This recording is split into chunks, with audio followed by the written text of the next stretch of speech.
that. Or he's done anything wrong, but just No, when we do things that we normally haven't done. yes, before. right, so that's all. I just want to avoid, We received 12 requests for yeah, this this year. kind of stuff. So Before we start, is there a list of our current committees that we're all assigned to here for us to look at? I have one. Of course you have one, you have the printed packet, Oh, was it in there? I printed my own out. because usually we have that to look at, so we can pick our committees that we want. Before we start, I'd just like to ask that we table on the regular agenda, Article 83A. That's the regular agenda, not the first half, the second half. The second half. The second. What page? Page 12. Page 12. Page 12. That's okay, thank you. That's our page.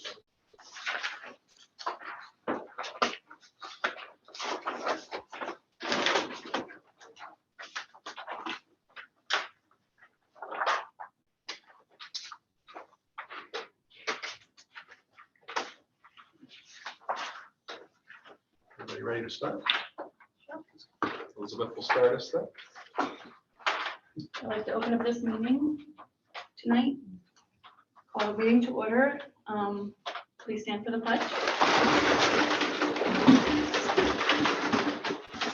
I pledge allegiance to the flag of the United States of America and to the republic for which it stands, one nation, under God, indivisible, with liberty and justice for all.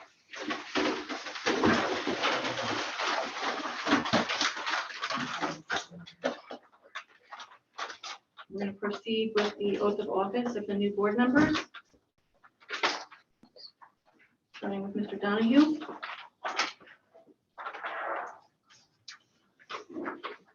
I solemnly swear or affirm that I will support the Constitution of the United States and the Constitution of the State of New York, and that I will faithfully discharge the duties of the office of school board member of the Coxsackie-Athens Central School District according to the best of my ability.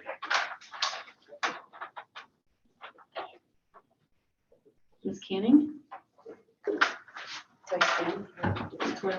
I do solemnly swear that I will support the Constitution of the United States and the Constitution of the State of New York, and that I will faithfully discharge the duties of the office of school board member of the Coxsackie-Athens Central School District according to the best of my ability.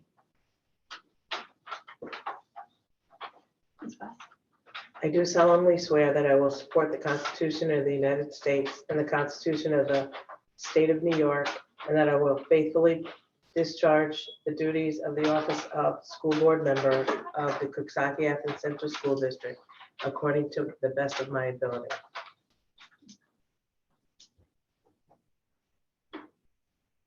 I'd like to call for nominations for president.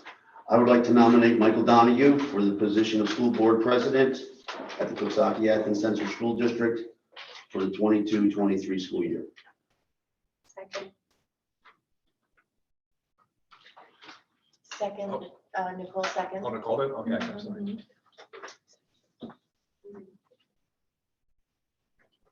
No other nominations? Mr. Donahue is now board president. Thank you.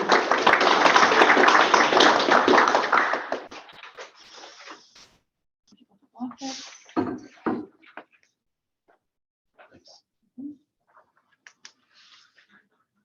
I do solemnly swear or affirm that I will support the Constitution of the United States and the Constitution of the State of New York, and that I will faithfully discharge the duties of the office of Board of Education President of the Coxsackie-Athens Central School District according to the best of my ability.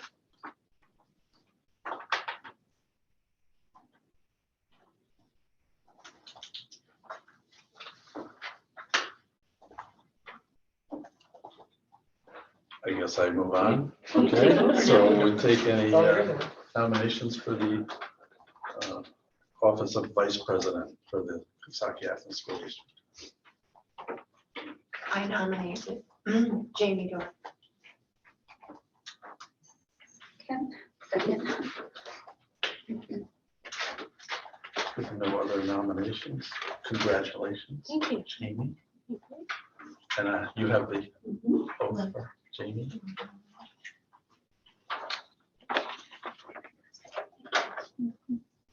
I do solemnly swear that I will support the Constitution of the United States and the Constitution of the State of New York, and that I will faithfully discharge the duties of the Office of Board of Education Vice President of the Coxsackie-Athens Central School District according to the best of my abilities.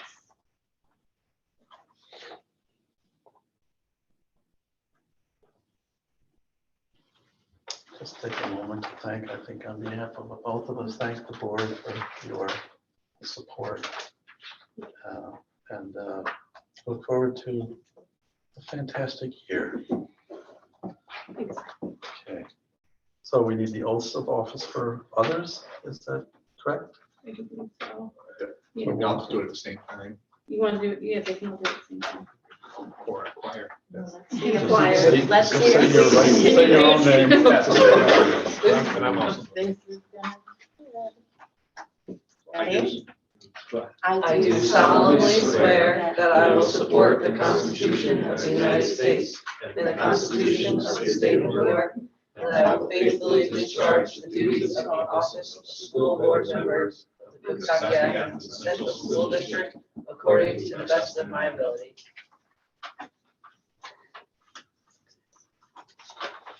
We're going to just pass them around to Elizabeth and she'll put them all notarized. In a safe file. Yes. We don't complete the date area, or we do? Notary. Art did it for you. Thank you. That's- Here's the efficient.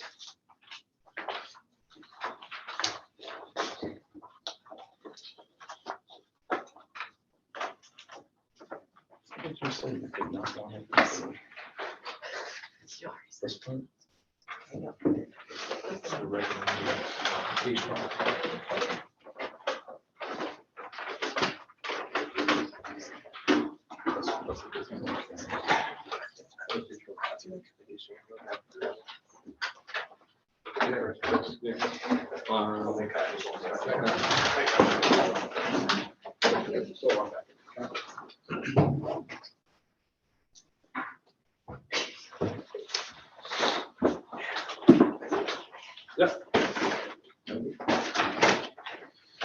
Okay.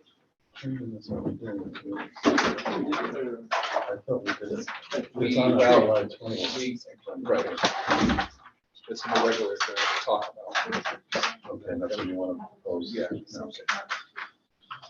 Okay, so a lot of appointments. So I have a motion of consent for 5 A1, 2, 4, 5, 6, 7, and then 6. What the cross-outs aren't, that you see in the public of it, so you can just say 6. In other words, the public agenda doesn't have those. Crossouts? Yeah, I wasn't including them. but they don't. This is 6 on the public agenda. Do we have a name for 6.8? Does it help and safety designate? No, we have to do that. That's somebody's a board member. All right, so I'll keep going. I'm at Roman numeral 6. Okay. A, 1, 2, 3, 4, 5. And then you're saying where it's crossed out. Yeah. So I wouldn't read it. We're not approving it. Right. 7, 8.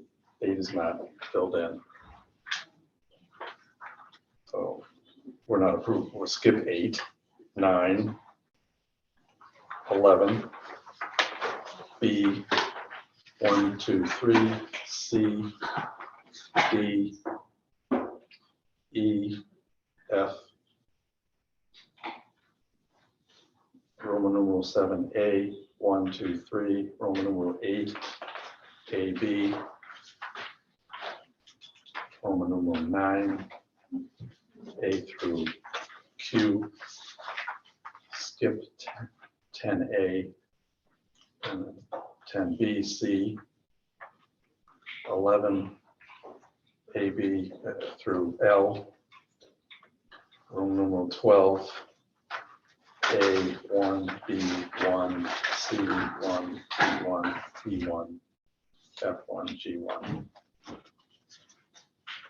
And Roman numeral 13, A1 to 3, Roman numeral 14, A through K, Roman numeral 15, A through F. So moved. Second. Any discussion? I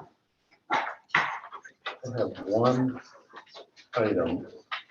Thank you. I appreciate it.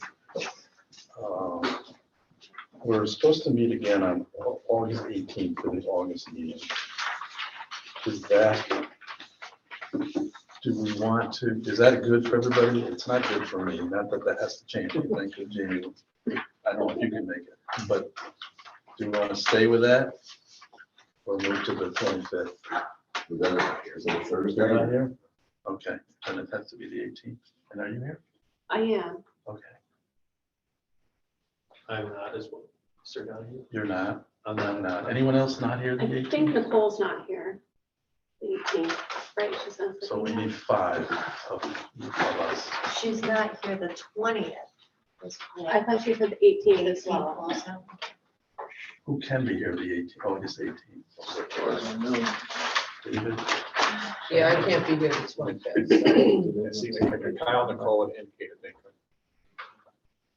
Bart, can you make the 18th, Bart? So that's 1, 2, 3, 4, so we need, They could do the 11th. Did they come in or not? It could be 11. is the 11th possible? Yes. Yes, Kyle? Ina? Yeah. I'll need a babysitter again, but I'll You figure can it bring out. her. Oh, Brianna? And James, David, 11? Yes. Okay. Let's try it. Okay, so just change that to the 11th. Any other discussion? All What in number favor? we got? All in favor? Aye. Opposed? So carried. So we have to go back to 10, 4, 7, Six. 6, 8. roll number 6, number 8. 6, number 8, the hygiene officer. Nope, health and safety. Health and safety, okay. That's up to you. Oh. If somebody from the board volunteers to be on that. I don't- What's that? No, we don't do this. Appointment of who to, as health and safety designate for the district? Isn't that a admin person? Yes. So this will come to, we'll bring it back in August. Okay, and we'll move on to, where's a few other. Roman numeral 10. Does anybody, would anybody like to be the Coxsackie-Athens School Board Representative to Green County School Boards Association Executive Committee? Looking down at it. I had offered to do it last year. I had not, no one called me about it, so I didn't have to do So it. that's a good committee. I will offer my services. You would like to do it? Mr. Carl, any other? Anything else? X? No, right? So I just need a motion to approve Roman numeral 10. So A. so moved. Second. Any discussion? All in favor? Aye. Opposed? So carried. Congratulations, Mr. Grant.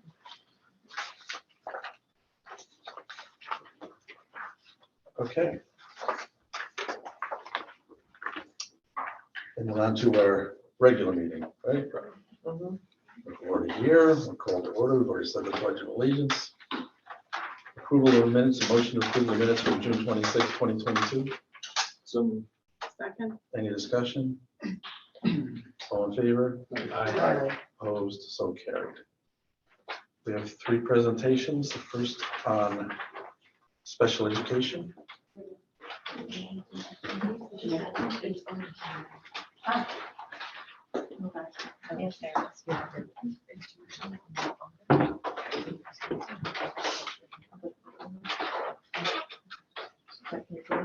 Well, sort of. You're gonna go do the first part and then, okay. So this is Georgette Berlin. I don't know if everyone knows Georgette. She is the Cpsc Chairperson. She's also the speech pathologist for the district. So it's been a few months since I've updated the board on our numbers in special education. So I have a lot of data that I can show you, but I tried to give you a snapshot. If there's anything specific that you're looking for after you reviewed my presentation, or you want to, please feel free to email me and contact me, and I will gladly give you that, because we have so much data in special ed. This work? Yeah. Okay, so I just want to give you a current, I'm not going to read these slides, I just want to give you a current overview of what our staffing has looked like. Not many major changes. I mean, our aides and assistants, as you know, this year we added 5 to our, that you had approved back with the budget. That's just to meet our needs of our special education population. We are seeing a lot of needs, especially with the pandemic and the kids struggling with classroom behavior management. So we're needing some extra support in the classroom. So that's been an increase through the years. Our psychologists, that has increased over the last 3 years. When I first started, when I took over in 2015, we only had 1 psychologist district-wide. Now we're at 3, which has been very helpful. I think principals would agree. It's helpful having them. They are helpful in the academic process. When we talk about instructional support team, they sit on those committees. They help with data for FastBridge and putting all that together and being able to identify, the students that are struggling. They bring that expertise. They help with functional behavioral assessments. Our students, and not just special ed students, they're there for all students as well. They help with our responsive classroom. They do classroom lessons, mandated counseling. They also have helped with restorative practices at the high school. Dr. Eric Finn has been very instrumental with that, helping Dr. Mercer and Mr. Rowe with that. So they've been very helpful. Our school counselors, we have 5 of them. I just want to let you know they continue to do mandated counseling. We share it amongst all of our counselors. That has been helpful, allowing our psychologists to do things and our counselors, and it's worked out very well. We have 1 social worker officer for the district. We do have Greene County Mental Health that we contract with. That's not part of special ed, but that is a resource that's available as to social workers in the district. We're adding another 1 this year. It's a part-time, so that would be wonderful. But we have 1 district social worker that works at Coxsackie Elementary. She is also available. We consult with her a lot. If we have, our counselors need help with anything about getting outside resources, they're also available, and also Greene County Mental Health. So this is what and actually we are adding a counselor, because we're adding a counselor for our WEX program as well for next year. So I didn't add that to the slide, I just covered that. This is what our current population looks like right now. It's always changing in special ed, but when I took the snapshot as of last week, this is where we sit. We have ages 5 to 21 as our CSE Committee on Special Education at school age, kids starting kindergarten. We have 164 students. Ages for CPSC 3 through 5, we're at 21. What we are seeing an increase right now in is our 504 students. That's at 71 students. That is an increase of probably about 20 students from about 3 years ago.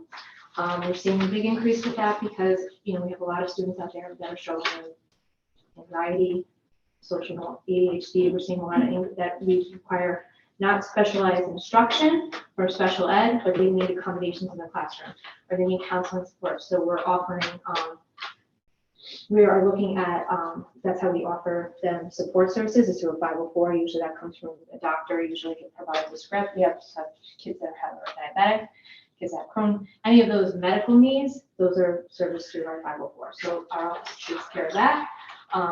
And we definitely have seen an increase in that for the past, I would say, 3 years. I definitely saw a big spike this year.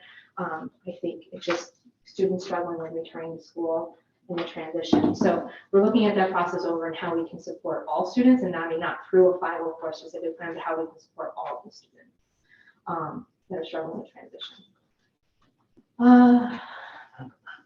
I just wanted to give you a snapshot of the 5-year data trend. So as you can see, our enrollment has gone down, but our classification rate has stayed about the same. I average about 15 to 20 students a year coming into the district that are, coming in classified to the district. So I have to account for those, accounting for that. I think that has stayed the same. I can give you the, if you want to look at the classification rates, I can supply you with that data as well.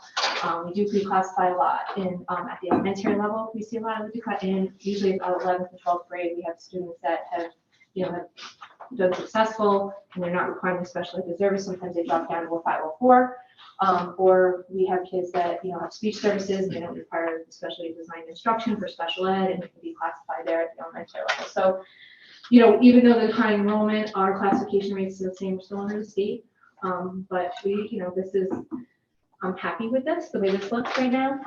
But again, we're always looking at the data and the trends. And but again, I do get a big population that moves in every year, and I usually get them right in September and in January. We see it big. That's usually when a lot of people move into our district. This is the continuum of services. So we always are looking at least restrictive in special education. What that means is that we are looking for students, putting them, access to the general education program and keeping them in the general education classroom. Usually we offer a consultant model where the special ed teacher pushes in, offers your services that way. We also have indirect, which is maybe that they don't have to service the student in the classroom, but they can provide support to the student through consulting with the classroom teacher. We have those services at Coxsackie at all the 4 schools, as you can see. Integrated, we currently have the push-in support, where we have a special education teacher in the classroom with aid or assistant support, depending on the classroom and grade level. That is at Coxsackie Elementary right now that we offer that. And then we have the resource, which is offered in all 4 of our buildings, and that is for the specially designed instruction, supplementing any instruction they may need for math or reading. So that's, the continuum of services, that's the least restricted that we can offer in our special education programming. And then we get to our special class programming. We are changing it up a little bit this year. We've been talking a lot as a department about transition. With our transition, we noticed a lot of students were struggling going into middle school this year. We noticed a lot of students were struggling going into high school this year.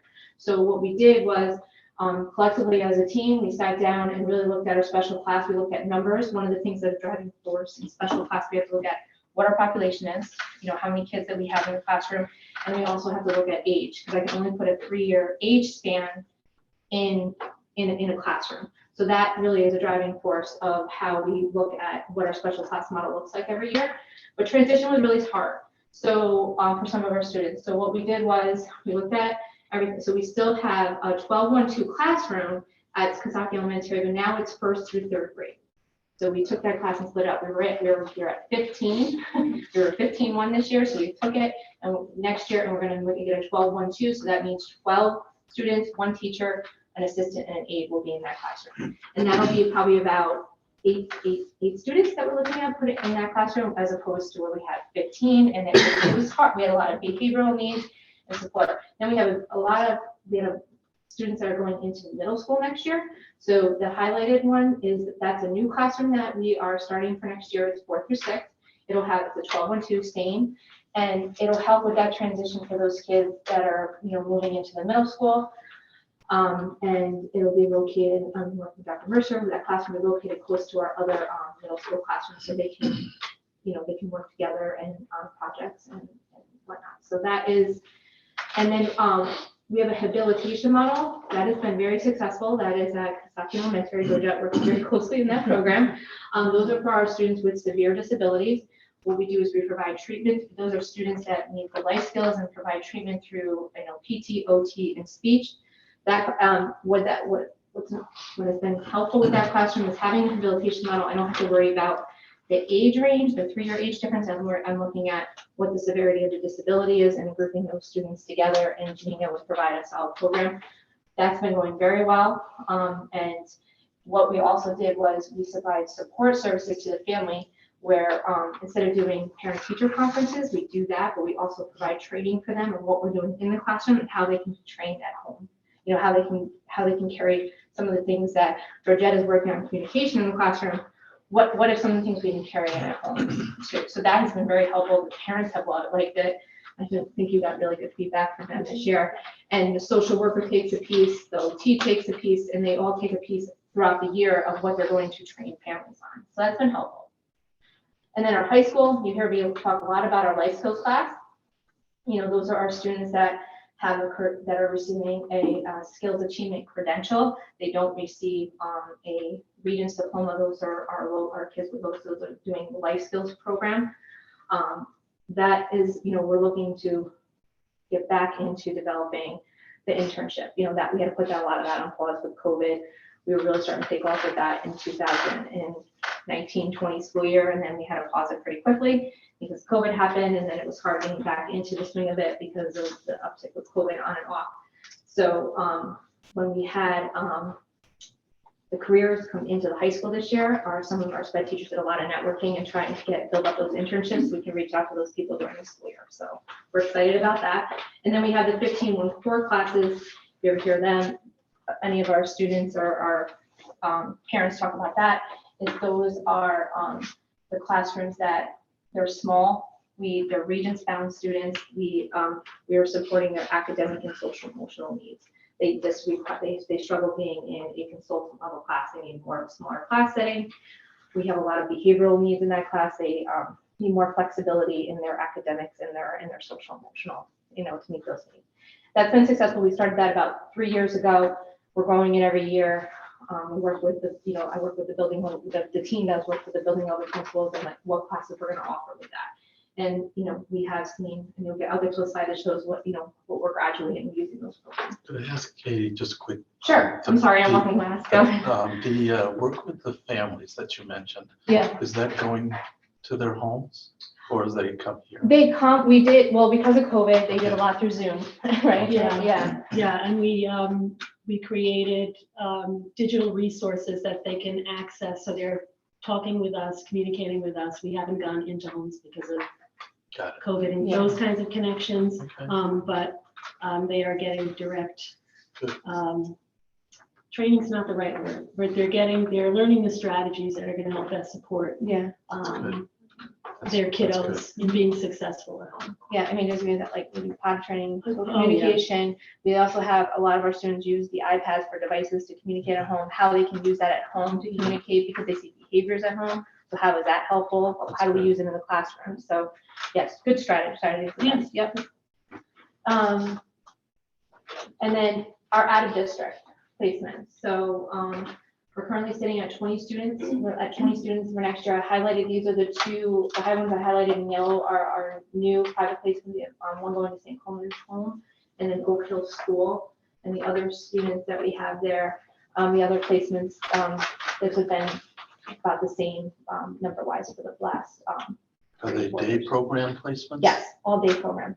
We did have one residential student that just aged out this year, so we don't have any student currently residentially placed. Our cluster program numbers have gone up, have increased probably in the last 3 years. Just we have students that require, like, especially our older students, a therapeutic youth program that they have at Sackett, and then Sackett, up in Rensselaer.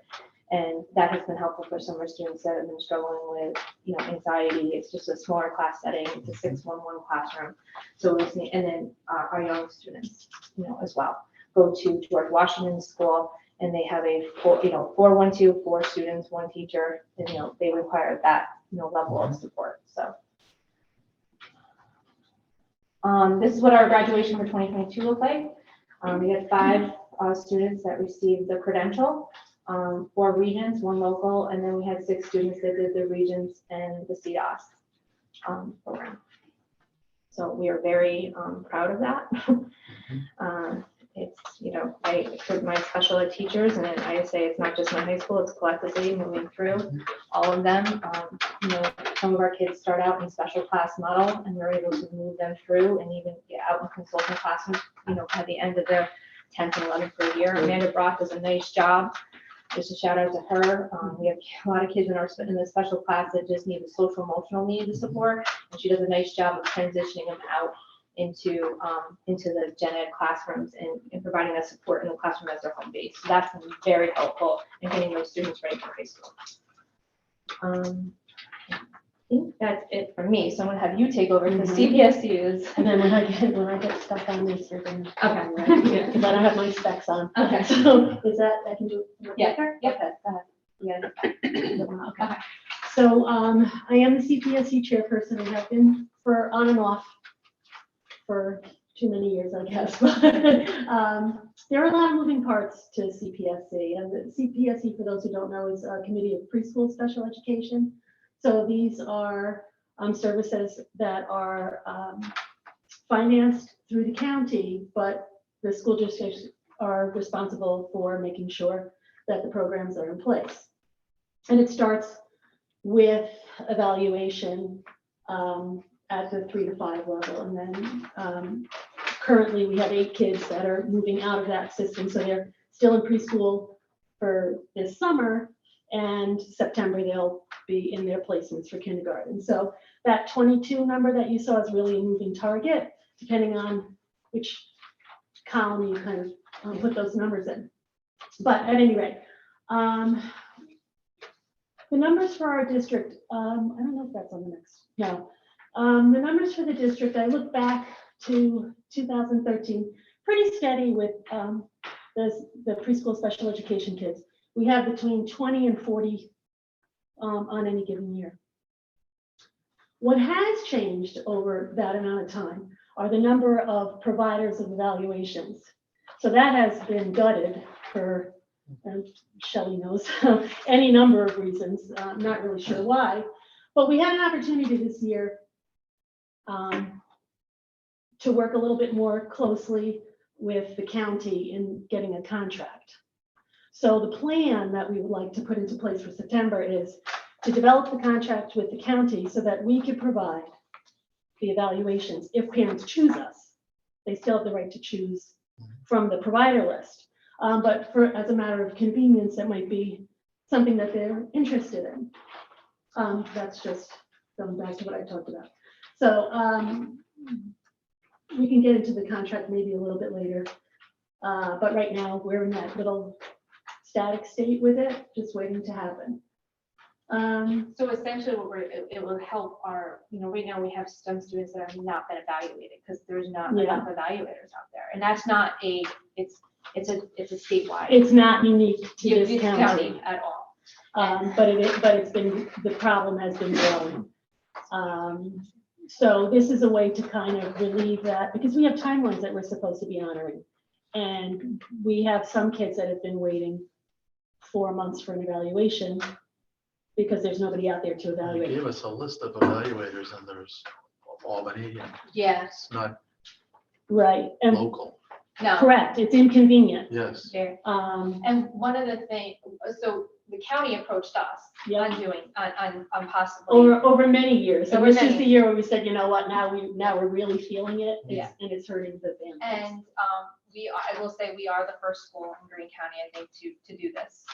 So we are going to venture, down this road.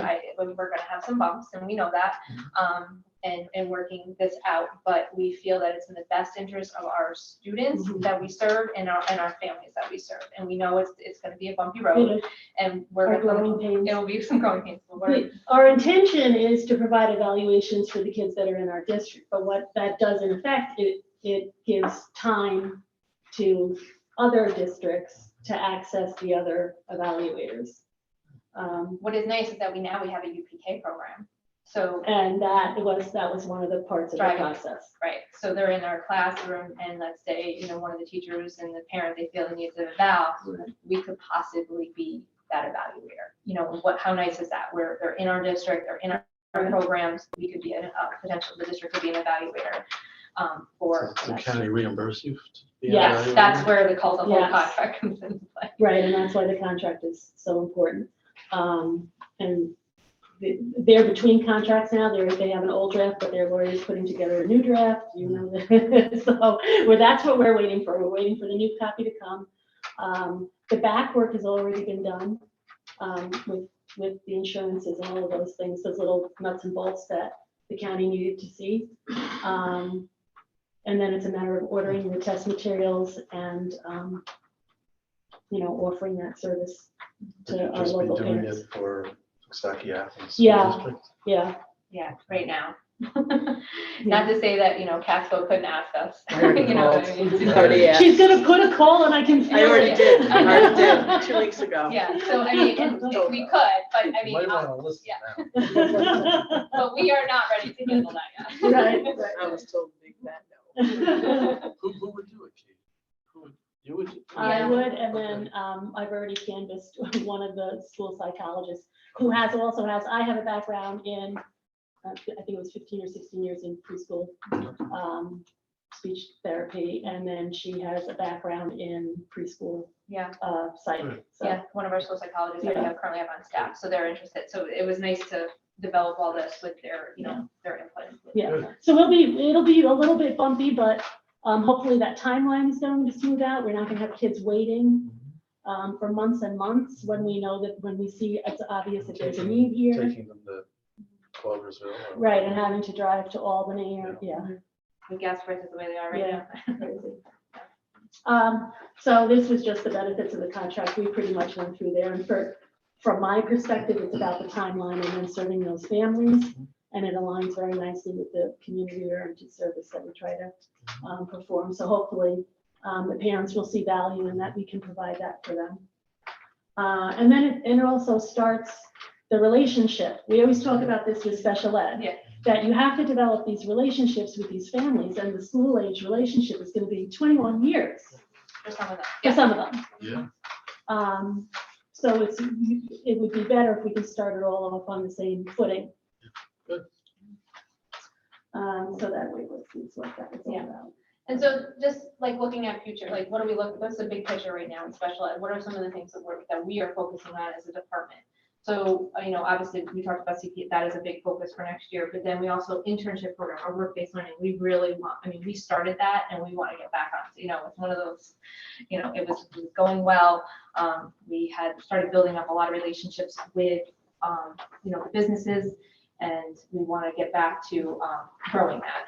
And then the data-driven SMART goals, we do it very well at the elementary school. I think it's easier at the elementary school to look at that data and develop those SMART goals, but we need to start really diving in deeper at the secondary level. Our, 5th and 6th looks good. The 7th through 12th has been, it's a little harder. That gap gets wider. We don't, we collect data we collect our progress monitor data, but really looking at how we're developing our goals and making sure our students, everything is aligning with the standards. So, and then review of the 504 process. Like I said, that has really increased through the years. I'm working with another Melissa Dyer, Laura Collins, our other Cpsc Chairperson, our school psychologist, our attorneys, our principals, and we're going to dive deeper into this 504 process and really get a better handle on, how we're evaluating these students, what they truly need in the classroom to be successful.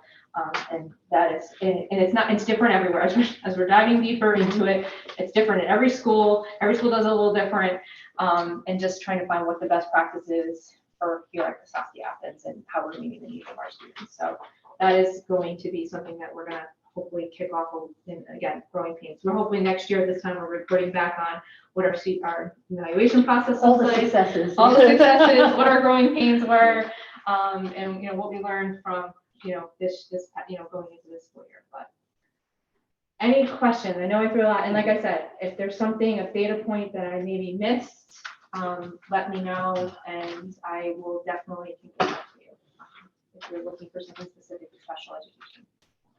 Any Thank you. question? You have to hold your questions. Yeah. Question? No? Okay, all right. Thank you, very everyone. much.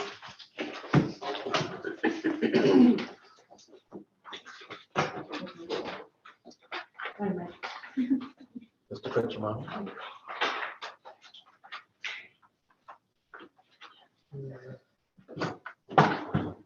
Good evening, everybody. I had a very brief presentation, but Mr. Ryan Palmer wanted me to start with 1955 and give a brief yearly. Facilities report, I was asked to come and give an update. So projects on a large scale this past school year of 21-22, we completed the EPC, Energy Performance Contract. I know you've heard about this, going through it all, but that's been completed.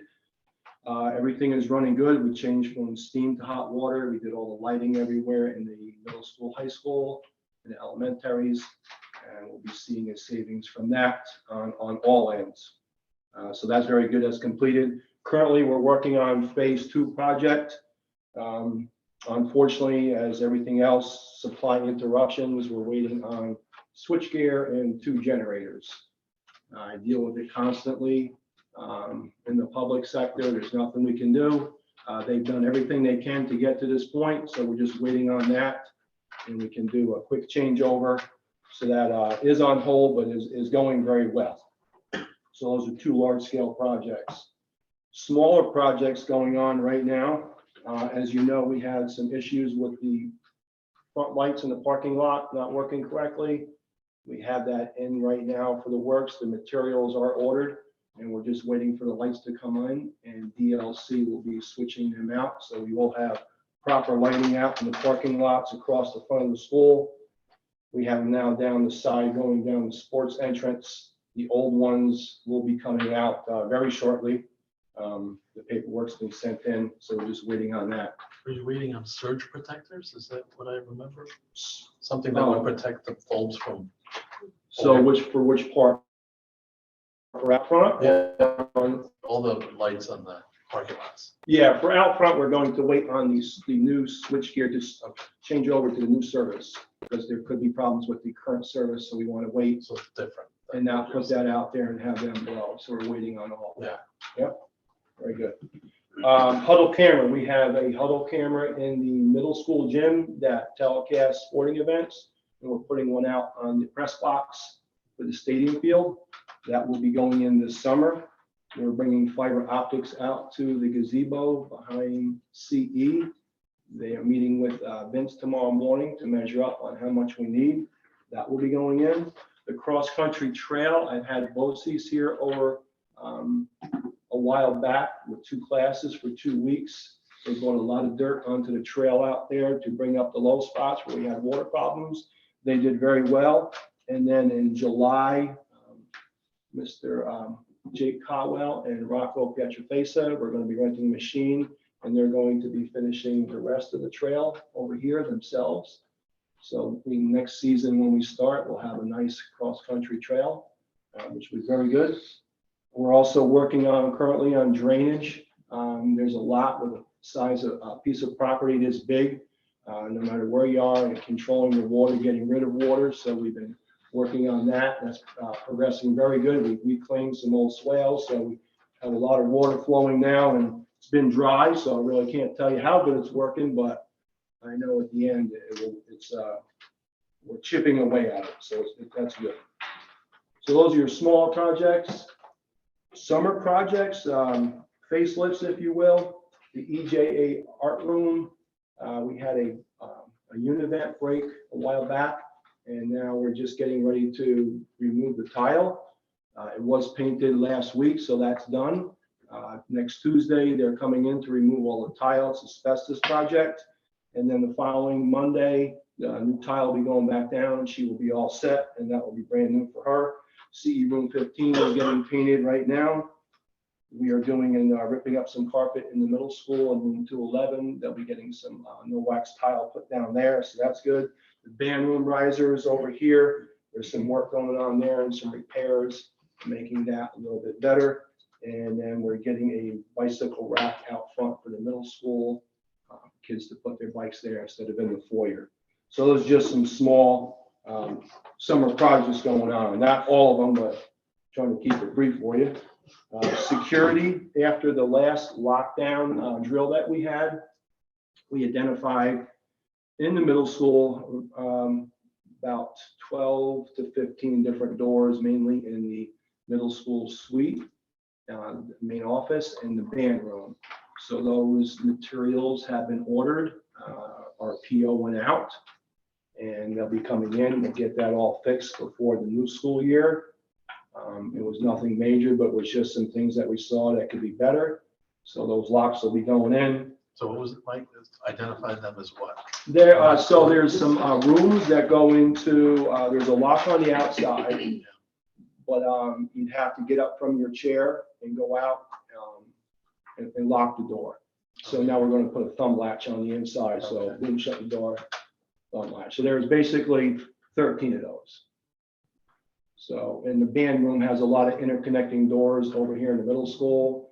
And it was, this is just much more safe if we had an intruder and we can lock it down much On the quicker. inside of the room. Yes, from the inside, instead of just going out and locking it and closing it.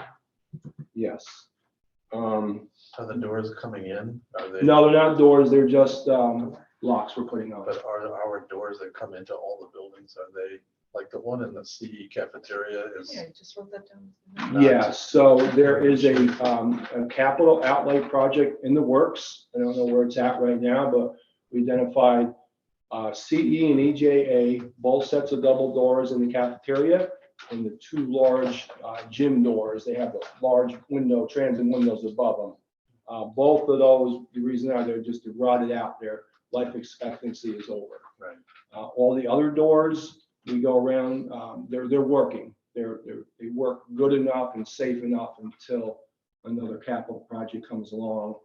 And if they make the list, then they get in there and they can.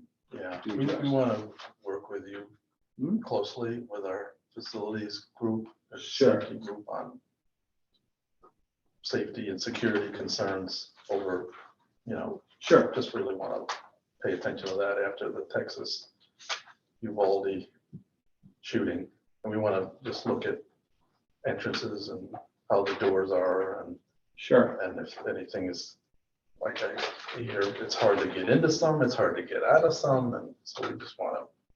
Yeah, sometimes these things, it's a big building. It's things break or things have to be fixed on a constant basis. So, but everyone is always looking out. I know my staff is always looking out for certain things, Yeah. but recently from that lockdown, we identified a lack of speaker on this back corner. So people can hear, but also strobe lights. If someone is coming from another school and they don't know, and they come up, there's blue lights everywhere and they flash. So we picked up, we're gonna put 7 more around the campus. More security, more safe, so help everything out. Staff and tickets. We have a ticket system in the school where any teacher, anyone can enter, hey, my door's not working, I need a new desk from A to Z. We work on that all the time. It just helps everyone know what to do. Again, there's always something to do and there's always something to fix anywhere. There's a lot of vintage, from 1955 and then 65 and up to 2020. Must be by Ryan, why don't you go back to 55? I could. Well, my staff, for the last 6 months, they've been doing great. Everyone's kind of stepped it up outside the grounds. They're doing a great job. I have Ethan and Joe working outside. It is nonstop. It's from one end to the other sometimes, but you might see some grass not mowed, but they're over here working, but they're going back and forth. I push them quite a bit and praise them for it. It's a lot of work in the summertime with sports and everything, especially the fall coming up and getting ready. So they're doing good. Brent down there, the new maintenance guy, is knocking it out of the park. He's always busy. He's got Mike O'Hart working with them in the high school during the day. They're doing a very good job. I have Irene now over at CE during the day. She's doing great. Sean's been at EJA for a long time. He's doing good. And in the afternoon, well, Seth during the day in the middle school. And then in the afternoon, we have Eddie and Kyle, and we have Dylan and Sean, Paulie and Matt and Dave and Tony and Oakley, and they're all doing a very good job. In the summertime, there's a lot of work, just so you know. Everything comes out of every room in every classroom and gets put into the hallway. If you walk down the hallway right now, it's very narrow. Everything gets wiped down, comes down, the floor gets scrubbed, the floor gets waxed, and everything goes back in. So it's very systematic. They're doing a lot. The grounds has a lot to do this year for fitness trails. Kurt has a bunch of things. Wilkinson to get fixed. We'll be waxing the gym floors, hopefully. Right now, it's not, everyone's busy. It's not looking good. Might be a winter project, but that's all right. It's been a great year working with the principals. We work hand in hand. Mike, I need this or that. And they're very good to work with. They let me know what's needed. And I try my best to get it. And again, there's always something to do everywhere. If you guys ever see something, let Randy know and they can let me know. But that's it for the facilities report. If you have any questions. I do, I have 2 questions, sorry. Yes. If this just have, high school gym, is there gonna be a Hubble, is that the wording that you used in there at some point? Not maybe No, for because they this, don't use the high school gym for any sports. no sports at all? Volleyball, I believe they use. High school gym? Yeah, It's like modified sports would have their games in it. Yeah, Wrestling. there's really no sports to speak of. oh, there it is, wrestling, Oh. okay. I'm not sure on that. They're very So expensive. you want to do your own? See what you did. Yeah, he does his own. I'm not sure on that. I just, yeah, because I know that was a question I had asked Yeah. prior to budget time, and were doing the one out there, but just a thought process. I know there are sports that do happen in there, so just, That's up to you all Yeah. in administration. We get. I just didn't know if it was on. I have no idea. And then, do we know where the Outlay project is at currently, or? It takes a while. There's a lot of paperwork to do. I do not believe it's happening We, summer. we recently got the information back from State Ed yesterday. Is So it, yeah, our architects have sent it to State Ed. We just got it back yesterday with the project numbers. so what is that usually, like, lead time? Because I know with the elevators at EJA, it seemed anyways on my end, that it didn't take too long once we Well, got. yeah, that primarily depends on the contractors they have doing it too and how backed up they are. So that's information we have to get back. Just because I know, like Mike said, those doors, I use them every day for summer rec. Half the time they don't lock, and I have parents just bringing their kids into me because they can just come in, and I'm like, no, where are you going with them? So I can't imagine during the school year, like when there's. So Michael, going towards our western part of our campus, towards the Central Hudson Power Plant. in that Yes. Direction. I assume we took a lot of that dirt and we spread that out. Very minimal, yes. Now, there used to be some drainage ditches that used to go towards the roadway. There's one, correct. Did we cover that over? So it's no longer in use? Yes, we corrected the way the water flows, so that's no longer in use, so now we can utilize that space out there, correct? All right, so everything's gonna go into our large drainage pond? Yes. Mhm.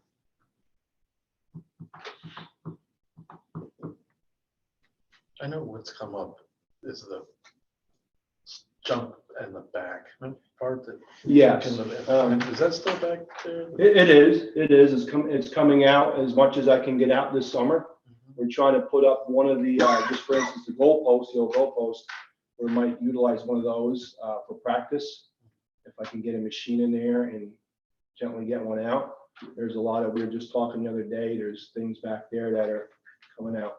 Like desks and stuff? No, there's a back of an old pickup there, there's concrete blocks, there's bricks, there's just construction debris from over the past that we've created probably on our own that just gets put there for no, whatever reason, and we'll take it out.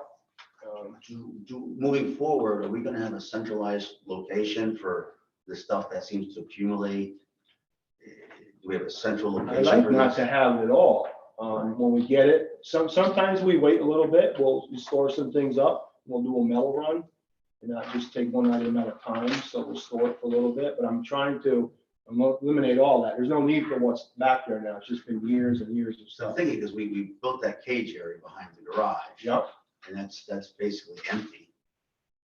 emptier, yes, than what it was, yeah. And so we're seeing a lot of things outside of that caged area.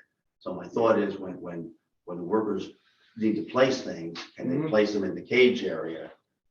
So that would minimize. Basically, the things that are out there are ours, not from any contractors, it's our garbage. Right, but I'm thinking that if we could isolate it more in a condensed Mhm. space in that fenced Inside the caged cage, area. yeah, I As would like to opposed to do being that. outside of that space. You're absolutely Where correct. where kids could climb on it or that type of thing. I think that might be beneficial. I'm gonna be taking, we get pallets all the time, so you always see a lot of pallets back there. So we will be putting them out on the corner lot with a pre-sign for pallets to get rid of them instead of having 50 of them. But yeah, I'd like to clean all that up is the goal, yes. I'm saying, when they deposit these items, why don't they go the extra step and put them in the caged area as opposed to just laying outside of the caged area? Depending on what it is, if they use it, it stays out. If not, we can put it in there, yeah. Absolutely. So back in 1942, Like that pizza shop. Pizzeria. Thank you for letting me come in. If you ever have any questions, you let me know or talk to Ryan and Randy and I can try to answer. Thanks for all you're doing, Mike. All right, well, thank you. We hear about you're a busy guy. It's a team. I appreciate that. There's a lot and there's a teamwork and the guys have come quite a long way. Everyone's doing good. Good. So, thank you. Have a great night. I'm going home and relax and we'll be here not here too long. Remember how you used to like to adjourn early there? I know. Can I get a second? Probably several. Okay, 2021, 2022 results.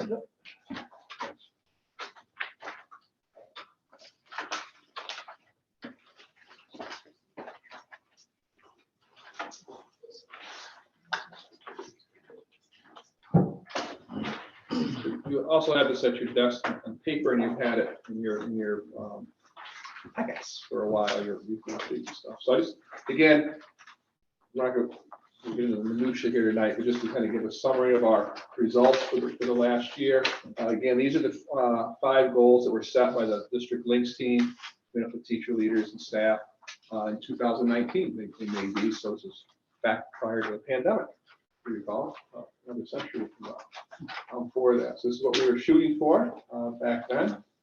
And so where we end up. For the first goal, we hope to have 100% of our students each year produce some type of research project where they would be required to do some type of research and then produce a product. Maybe it's a writing report, maybe it's a PowerPoint slide, different ways to present their learning and their topic, and then also to present and to advocate for it as well.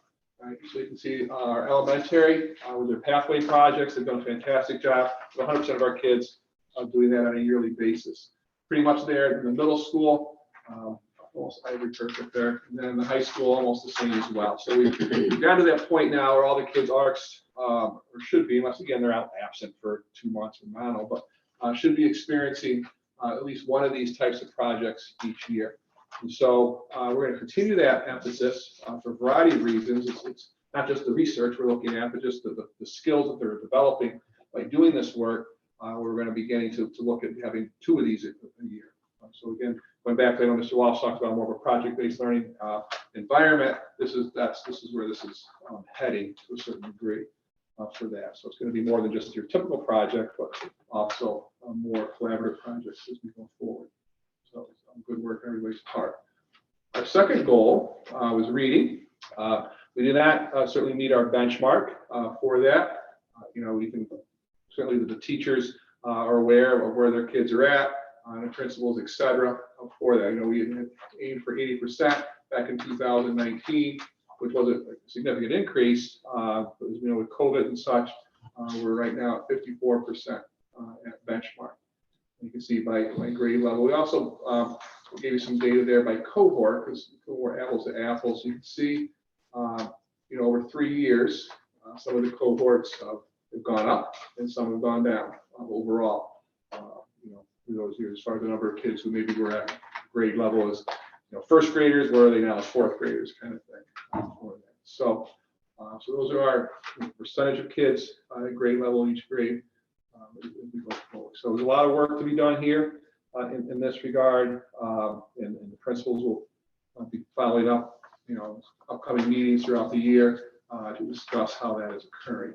And also the teachers have discussed this. Again, just to give you a snapshot, this is not even as deep as we get, of course. So you can see by grade level, you can see it broken down by class.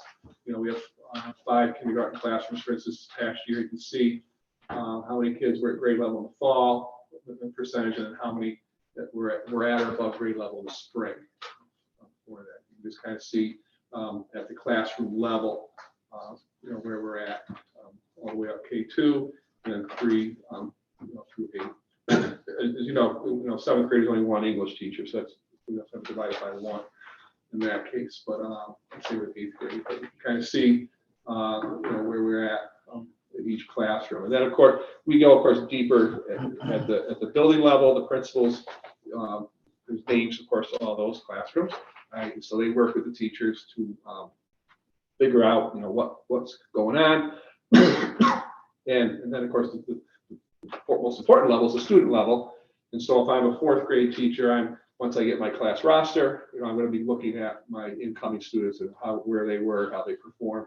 As 3rd graders, I begin to start planning out how I'm going to differentiate my instruction for the kids that show up at my door in September. So that's the work that they are doing on almost a daily basis. That's kind of the work that we hope that they're doing each day during the professional learning period, where they're looking at their data after pre-assessment, talking to their colleagues. This is what's working, what's not working, what's working for you. And coming up with an idea to implement in their classroom to try to improve overall performance the next assessment cycle. So each cycle they should be getting the results, analyzing the results, what are the majority of my kids maybe getting or not getting, working on that skill deficit, and then reassessing after they've retaught. It kind of goes on into spirals throughout the year for that. That is where I wondered if there's, when there's time, maybe if we took some time to look at that more detailed because of the variance in the percentage of students at grade level in same grades, but in different classrooms. Well, And even like why that might be. a lot of the 4th grades went down. All of them, according Yeah, to that. Like, so. Yeah. I know 2nd grade, I only know this because I know it went up a lot, which is great. They had smaller class sizes this year compared to years in the past. So they really were able to work closely with a lot of those 2nd grade classes. I can't speak for EGA, sorry, Jim, but at CE, those kids were spread out a little bit more and able to get, so.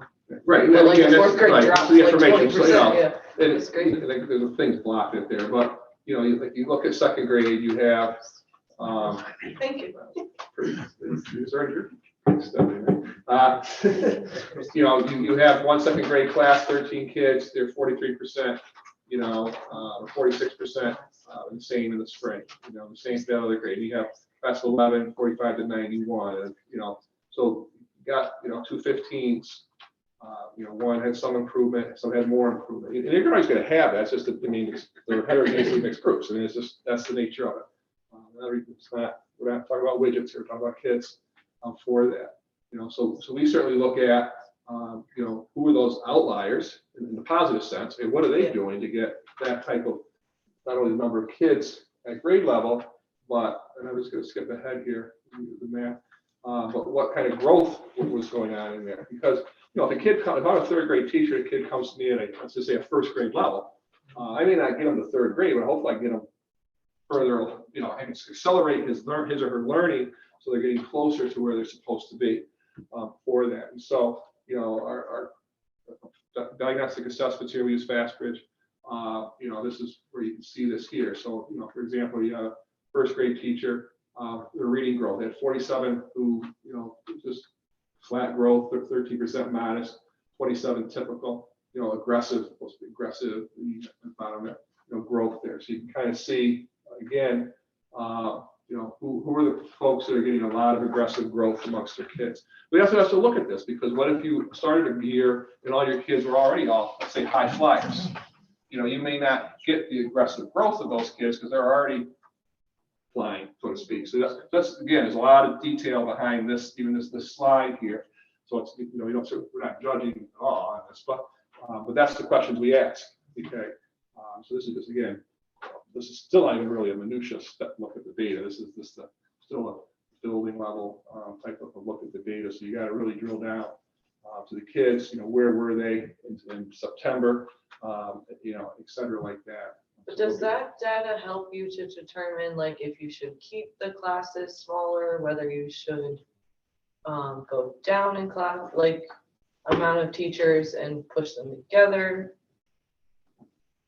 So that there's less classes for the next year? Yeah, it's part of the conversation, yes, with class size, because, right now, all of our classes are good, This year, yeah, Yes. a lot of them were I mean, good.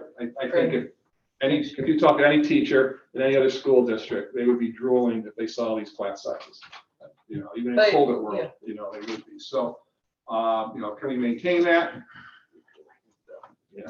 I'm not a crystal ball person on the economy and all that kind of stuff, but, and so that's a question that we ask, would you rather have, whatever, X number in your class, and then the expectation is you're doing a little bit more of your own interventions, or would you have a little larger class and would like to have intervention support?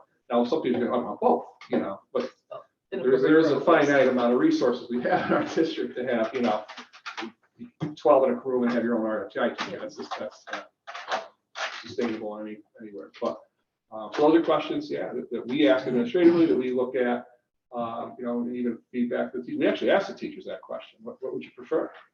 A smaller class or like a little bit larger with more RTI, like outside RTI providers? Well, maybe as you look at what presentations we look at this year, just digging down to those numbers might take a whole presentation, but like, why is a kindergarten class, one is at 92% reading at the grade level and another is at 58%? And then try to figure out are there more supports in the one class, or is it just a fluke, or what? But then you can look through the first grade at 25%, where in the fall it was at 50%. So what? Right. Are there supports, or what are the things that we should look at? Do we need more RTI? Do we need more teaching assistants? What do we need to help?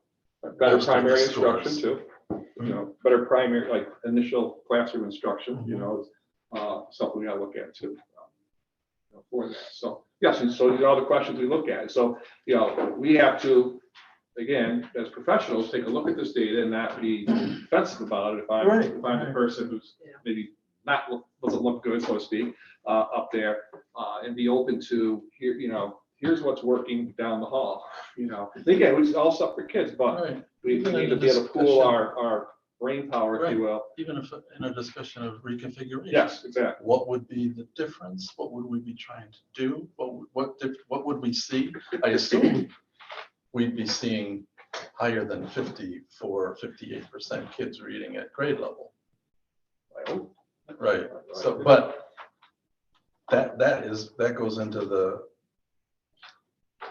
argument is not the right word, but for or against. Like if you want all the teachers to be in one grade, where do we see the advantage in the numbers? So it's just drilling down to what do these really mean?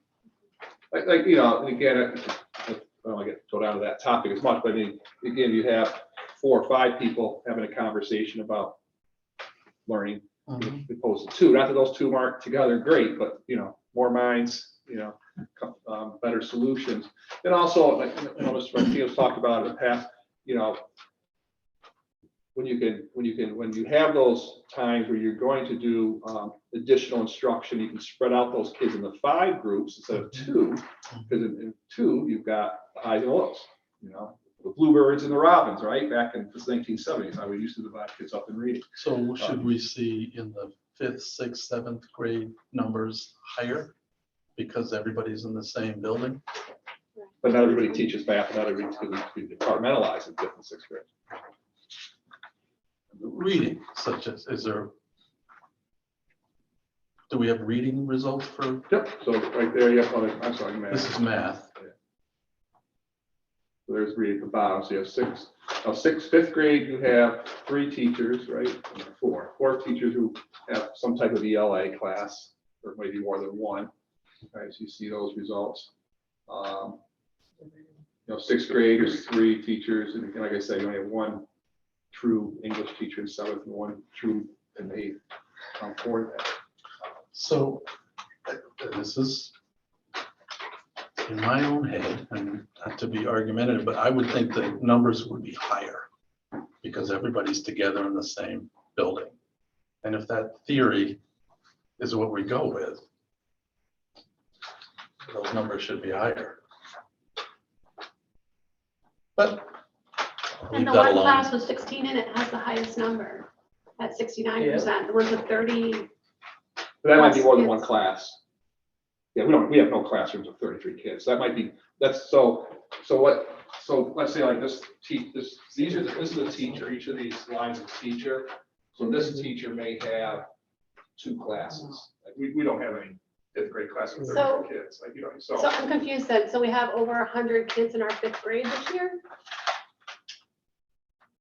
Or did they get English twice? I don't understand the numbers. then. I'm looking at it, there's 3 teams, so the 34, 33 should be the 3 teams. I don't know if the 16, it's probably just the way the data was pulled. Yeah, It's probably a double. I copied and yeah. pasted, so. It might be a double, That's, it might be a double dip, I don't. Well, I Dip? asked, I Yes. did wonder, I went to ask the same question, I go, wait a minute, this doesn't add up. So, Yeah. Right. well, that's always, the first step is our data clean.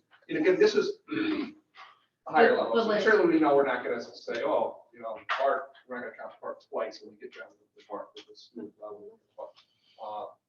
But yes, we look at that too. And again, there's a lot of, middle schools, right or wrong, it's always been the V and the achievements, right? It's usually achieved. If you look at state test scores, right? Kids do well in the 3rd, 4th, sometimes 5th, and there's always the dip. This is across the state, whether it's Scarsdale or the city of Buffalo, they're way down and they shoot back up for high school because before high school they got past to graduate. But yes, we have to look at all that. We've had conversations. Should we look at with 7th and 8th grade? In all honesty, should we have 2 teams in 7th grade and 2 teams in 8th grade? So you have 2 teachers of everything. You have 2 English teachers, 2 math teachers, 2 social studies teachers in 7th grade and 8th. Just so you have a partner, you have somebody to work with. So you're not an island. You're not in isolation as the only 7th grade math teacher, or the only 8th grade English teacher for that. Can I ask Fred a question? Is this the first year you're looking at doing your idea with 6th grade? I would be interesting to see if, because I know that has been one of your guys' really strong points, is being able to have everyone work together. We will have some data to look at in the spring to see, like what Mike is saying, if there is that benefit from, and I would think, yes, there is, and just having those numbers help to show that is beneficial.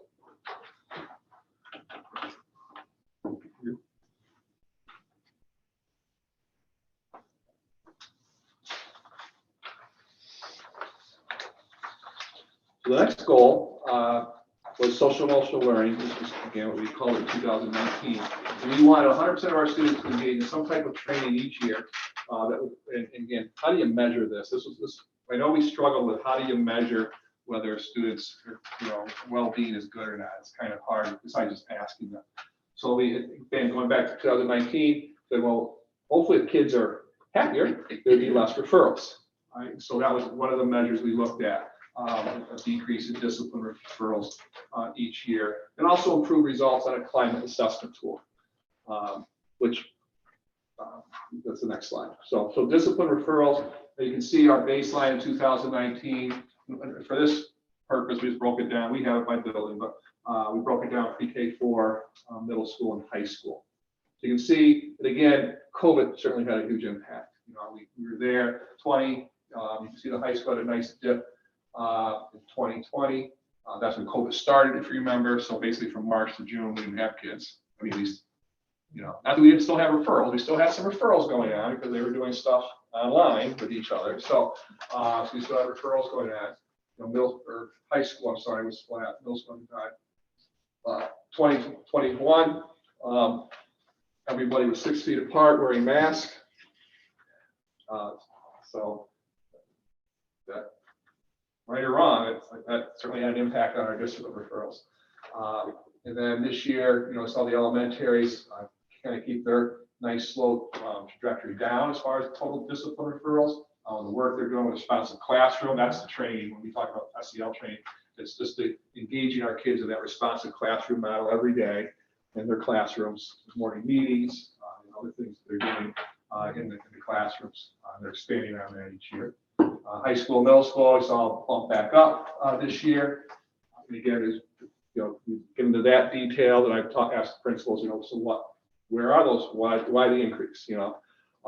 Certainly one is, again, kids were back close together again. They had their hands all over each other in middle school recess. They're banging on, anybody's been in middle school knows they're bouncing off each other in the halls and recess in the cafeteria. So they're a better way of saying it, just that was happening again, where there wasn't this forced separation, because of COVID. So that's, again, one example, of that bump up. The middle school too. I know Dr. Rich can speak to it. We purposely now having kids in the high school can report incidents that are occurring where that hasn't happened before, and they're doing it, which is, I think, a good thing. So that they're seeing something and saying something, if you will. So that's a good thing in that regard. And so we still need to dig a little deeper into that information.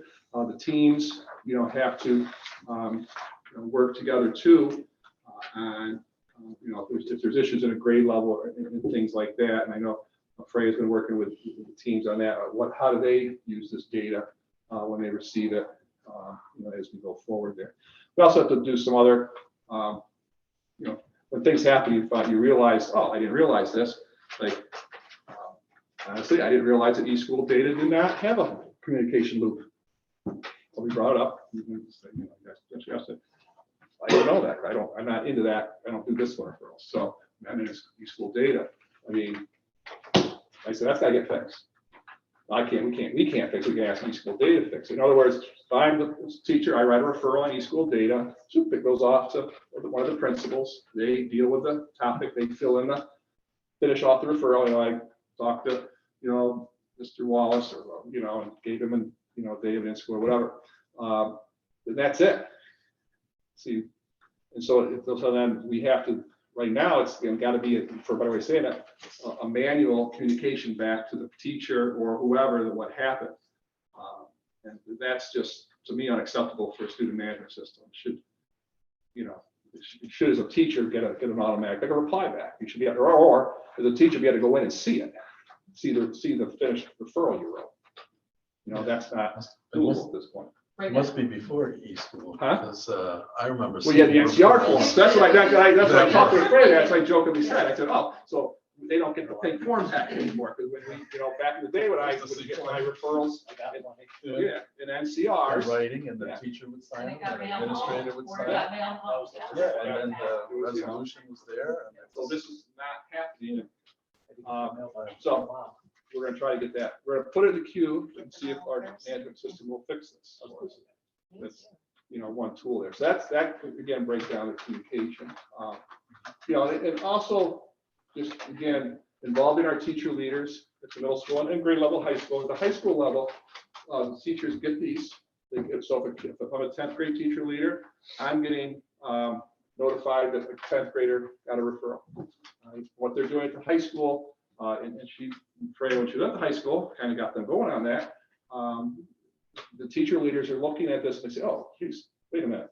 Why all of a sudden is, Kyle here got 6 referrals here in the last month. What's going on here? Next time the 10th grade team gets together, they're going to talk about Kyle. I'm for that. So we're not there at the middle school yet. In that same process, we're going to do it differently. So that's what we're hoping, that those are the conversations. That's really the purpose of the grade level teams, is to talk about, we call it the third learning question. What do we do when kids are not having success, whether academically or emotionally? That's the crutch of the work of the grade level teams. with it. The academic teams, of course, math talks about math, social studies talks about social studies, in that regard. So, Do parents hear about the referrals through e-schools somehow? Are they in that loop or they're not in the loop? Yes. They can see them. I mean, in my perfect world, parents would get, get a they note. would get a text or an email, like being Johnny got a referral. In my perfect world, that's what. And the teacher's supposed to call too. before Well, a they teacher call, should right? call. Yeah. When they write it, student up, they are supposed to call. The parent portal has access to the discipline. And I know we talked about this mentoring aspect being able to really help, so that if a teacher leader sees all of these write-ups with one student, they can go to that mentor and say, hey, could you have these close conversations? Maybe something really is going on. Those conversations don't happen, know. like those have been happening, like, I know Alyssa did the 9th grade, I did the 12th grade for a few years, and that was a very, very common topic was, hey, Scott got written up 6 times in the past 2 weeks. Does anybody on this team have a really close relationship with him? 3 people would raise their hand, or I don't, but I know he's got a really close relationship with, Kurt Wilkinson from his middle school days kind of thing. So you contact them. So we have, it's not formalized, but we have been doing that for a number of years now. Yes, I think just formalizing it will make it so there is somebody for everybody, kind of a, because there's always the one you're like,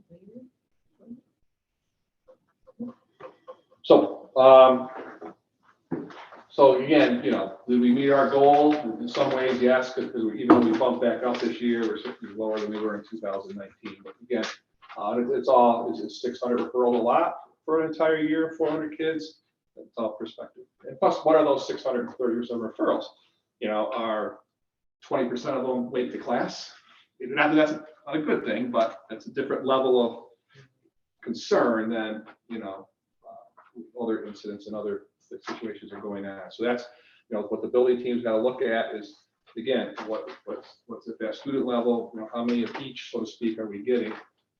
And where are they happening? When are they happening? Those types of things, and address it for that. The climate survey, so you have this in your board notes and stuff, so you can click on the hyperlinks and see the results of each of the buildings' climate surveys there. So I'm going to do that. And I think most of them set it up. Alyssa did a great job, I think, so for everybody. You can see fall and spring, so you see before and after spring. So, and that's something we're going to continue the climate surveys, next year as well.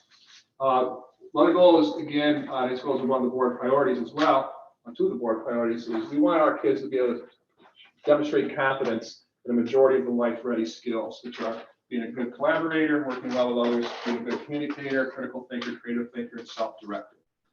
And this goes back to our whole readiness indicators. This is a big component of our career and life ready, even academic readiness indicators. This is what we hear constantly from colleges to employers. If our kids could graduate well-versed and confident in those 5 attributes and skills, they will find success. They will be successful whether they go to college, go in the workplace, etc. So a couple of years ago, we said, well, these are that important. And when we agree as a links team that they were, we should somehow we have to measure this. And so that as parents, you see these on your report cards now instead of the comments. Because everybody's a pleasure to have in class.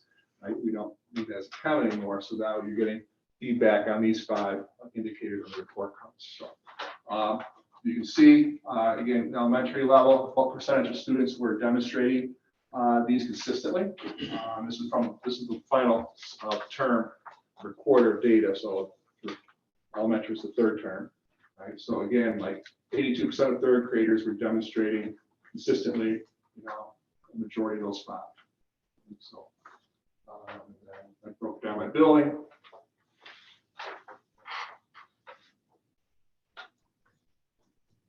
And then middle school.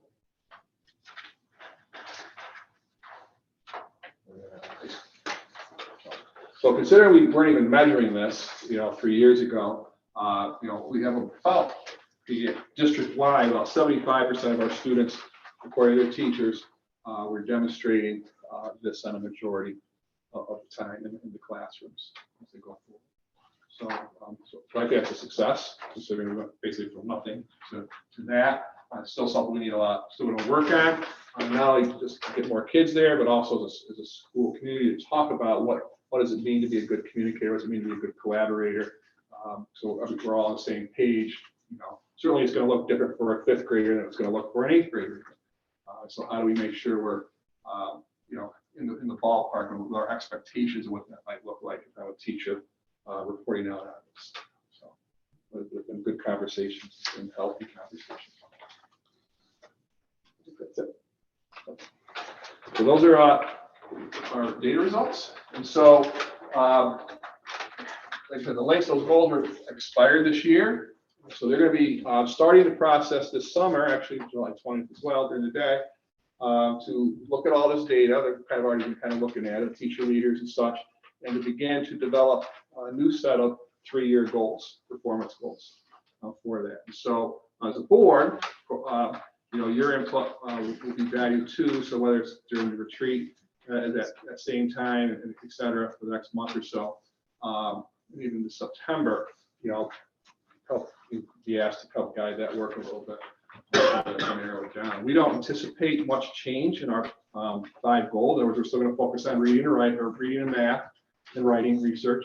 In fact, I wouldn't be surprised if those same 5 general goals or topics maybe are the same 5, but just maybe different targets and such like that. And then again, that's just the goal. That's like our level, the district level, the governance level. Okay, this is the goal one. We want all of our kids to be healthy and have a healthy wellness for that. And then we ask the buildings to get into the strategies and the action steps. Okay, here's how we're going to do this. We're going to increase mentoring. We're going to increase, anti-bullying things and stuff like that. So that's where, we let everybody get into it in that regard. It's going to be obviously a little bit different at the middle school than it would be at the high school or the elementary in that regard. But collectively, we all want to agree that, we want X number of our kids reading at grade level at the end of 8th grade. We want, X percentage of our students demonstrating, those life-ready skills, whatever it might be. And then each building can say, this is our strategies, and these are our more specific action steps that we're going to do this coming year to get us there. And then next year, adjust. And not even wait till next year, hopefully. If the things are working, double down. If things aren't working, then, adjust on the fly. We want to really get towards that, towards those goals. So that's our summary of the performance stuff, and we're going to keep coming back, and we can dive deeper in and such like that. Kind of get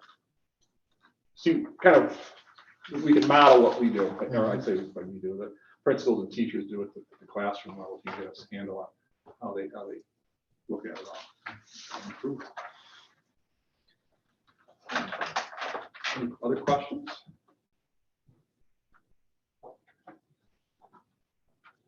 So I guess continue since I'm next. Sure, since you're. All right. So just want to report out on our the AASA Summit, 2025 Summit that the administrative team went.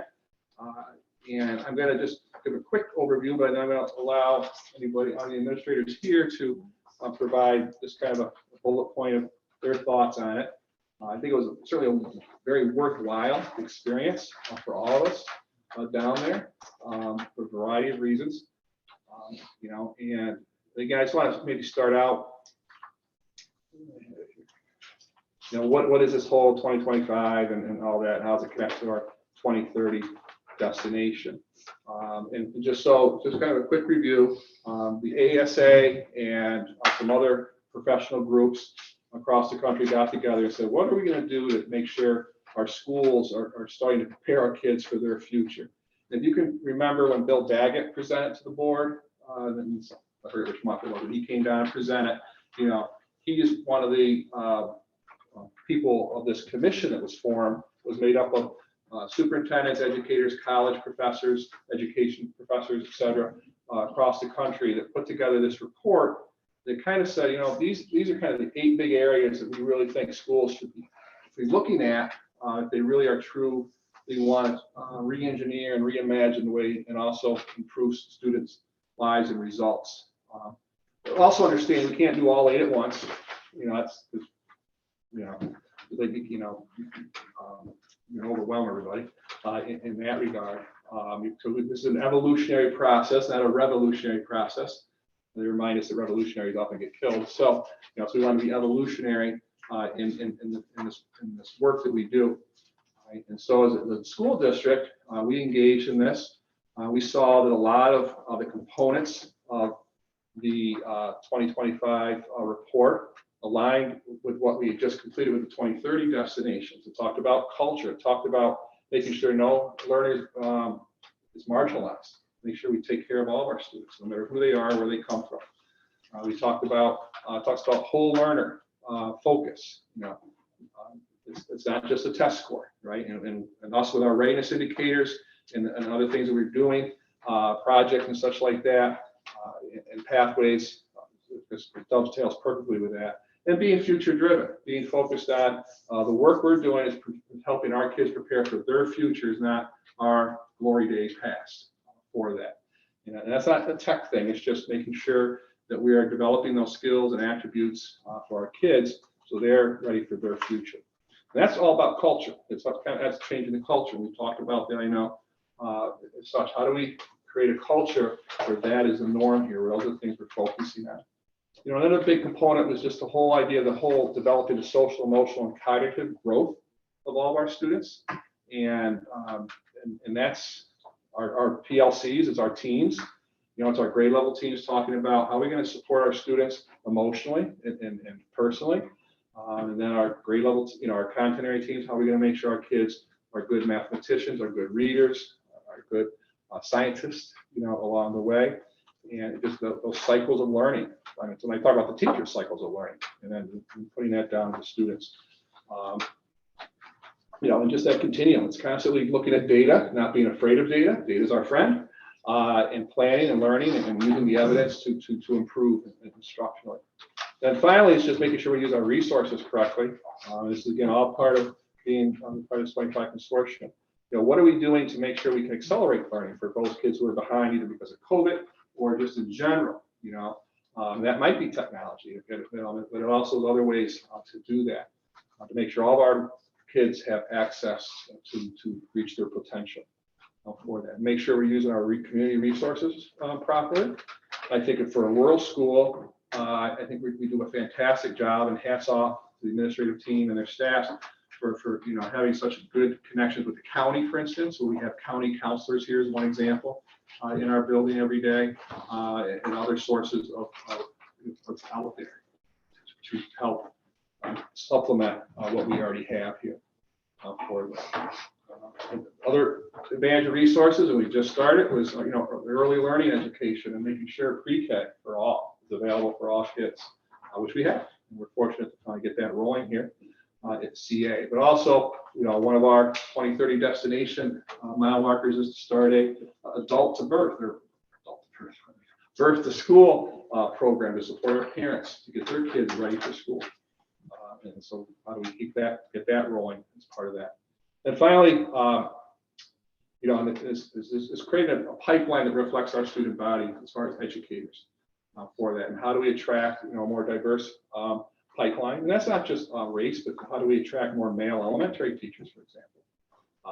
This is another example for that. But also, how do we create adult staff, if you will, that reflects our student body, so the students see themselves when they look up to adults. So that's again places we are going to be working on and trying to improve as we go forward here. So that's the work that we've been engaged in, and we actually shared with the commission this work on our ideas of being future driven. And we've seen our application reports for that, and so the district was honored right there in front of Shelley and Dora. And as you're aware, Coxsackie-Athens was chosen to be one of 13 lighthouse districts in the whole country. So we're seen as a district that is doing good stuff, and it should be emulated by other districts along the way in the area of being future driven. Okay. That doesn't mean we're done. It doesn't, not at all. That's one of 8 areas. Okay. So we're certainly proud of that as a reflection of all the good stuff that's going on in our classrooms on a daily basis, for that. And so We presented at the conference as well. And you have that slide deck in your notes as well. And it was enjoyable and fun and crowded when we present it. That's a good thing. So I'm going to stop right there. And if anybody wants to just add what they came up with, I know you, one takeaway. Anybody wants to start? Aaron and I attended a district presentation from a parish in Louisiana. And, their free and reduced ratio is very low, socioeconomic issues. Just the stuff that they are doing to raise the level of their reading levels was just amazing. They called it, the title of the thing was Early Literacy. It's like a gumbo. And it starts with the base, and then what they added to make the program so successful. What was striking was they're doing a lot of things that we are implementing, like the fast bridge, the progress monitoring, the thing that we started right before COVID. And now the next piece is we have all this data, but we have to start having conversations about our instruction. And that's the hard part. The piece where you're vulnerable, talking about your instructional practices. So that's one of the takeaways that we got, and we have to kind of move our teachers into that area. It was really well done. Right, and the ones that are hard about our social emotional learning. Yeah, I think that the big takeaway for us was that we are on the right pathway with responsive classroom, restorative practices, and we're doing with SEL and dispositions. It's like, how do we marry it together even more? How do we embed it into our academics, and how do we make it more of a part of our day? And one of the presentations we listened to, they do SEL days every Wednesday? Every Wednesday. It's part of like It's part of their program. So what would be an example of that? Like what's an SEL Wednesday? Yeah, SEL Wednesday looks like, kids have some choice and they go to yoga, or they're going to games, or they're getting presentations. Like there's literally something every Wednesday kind of designed by teachers and designed by the So we team. got our like we started making that with Coxsackie. So we were SEL, like using our half days, in the morning, with trying to figure out what, kids, and using teachers plan, like in the beginning, the teachers planning activities on our first SEL, on the first half day, which, grade level team building in the morning, and teachers, and then we'll share out at faculty meetings, like what did they bit from the team building, and then we looked at soliciting ideas from students and utilizing our organizations like Student Interact, our mentoring, National Honor Society, NHS, fourth grade, right? Moving community service, like all of our, and then creating, they create the next day, the next half day that we have, and what they would do with team building. Then a really great idea was bringing EJA. We always bring EJA up to the main campus, but why can't CE go visit EJA on one of those half days down at their campuses and do team building, fourth grade that's team building, we always are, EJA is always coming up here, why can't CE go down and visit there during an Unless there's a water main break. We didn't run this by Karen and Jim. Yeah, we didn't want to, that's what's great about conferences, you hear ideas from other schools, and then you start, planning out like, what could it look like at SBA, and so, it's exciting. Here's really good stuff here. Is that those days where they have like those short 20-minute? Yeah. That's what you're saying? right? Yeah, Okay. so instead of those short 20-minute periods, like, let's do something, and really eventually, let's get the kids to play. Let's get the kids who are doing the mentoring and doing Interact, and let's get them to plan it and run it and give them those experiences. Learning begins with relationships, right? So right away, we have to start building those relationships. So just ideas, that's great about conferences. Keynote speaker made a comment, and his quote was, "We need top-down support for bottom-up change, and relationships matter." And it's just so true. We just need to be able to provide that support for our teachers to be able to go with it and shine. And just, the same with what we get from you as a leadership team is to take our ideas and just go with them. And I think that's when we do our best work. And I think it comes from both ways. But yeah, you're right. Throughout the whole conference, the word relationships. And our our presentation, I mean, Randy rocked it, and people were all talking, they wanted to know more, and we got caught we were at another presentation, and the guy recognized Jim and I and started just like in the middle of this presentation, just questions and questions about what we're doing here. So it made us feel like, wow, you know, we didn't realize how much we're doing until it all came together in this, you know, when Randy put it out there. Like, yeah, we really did that. So that was nice to know, and people were, you know, inspired by that. Our Vicar Credential program, and, you know, having teacher choice and student choice, and our SBL, you know, student-centered instruction. So all of that just came full circle. So we're doing a lot of great things here, and that's because of the support that you've given us and the support that we've given our teachers to follow their passions and to, you know, really go places in their classrooms. My turn. So I attended two of them that really stuck out to me. One of them was how a school district is working with a local health service provider company, and they're stationing kids and high school kids into a hospital setting. And then the other one that I went to was I think he said the 11th biggest school district in the country, down in Georgia. And they were talking about innovative ways to make learning fun and not normal. And by not normal, they mean not your stereotypical math, science, English, social studies classes. And as they were getting into them, it's like, I just kept thinking to myself, we're already doing this. Like the going to the hospital, for example, is our New Visions program for BOCES. The Georgia school there, they were talking about how to make more offerings with less. It's like, you know, we're doing that already. We're offering college credit courses, but also AP simultaneous in the same classroom. You choose whether or not you want both, one of the two, or not, neither kind of deal.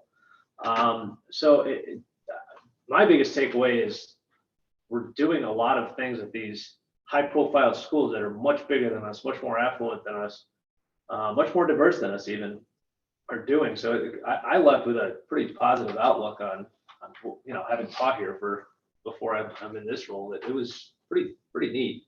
You know, we have a go-kart track. I mean, that's pretty neat. We have a go-kart track. We have a dream fab. We have we've got our new art rooms over there in the high school. You know, we've got a media room. We've got the brand new music suite over there. That's got a piano room in it. Like, I grew up going to Maple Hill. Maple Hill didn't have any of that stuff, or didn't when I was there. So, like, we have a lot of these cool things that I don't see a lot of other schools our size doing. And we had people coming up to us from Virginia, Tennessee, Georgia, Louisiana. Hey, we want to come up to you guys in October for the site visit. So it was pretty neat to walk away from that.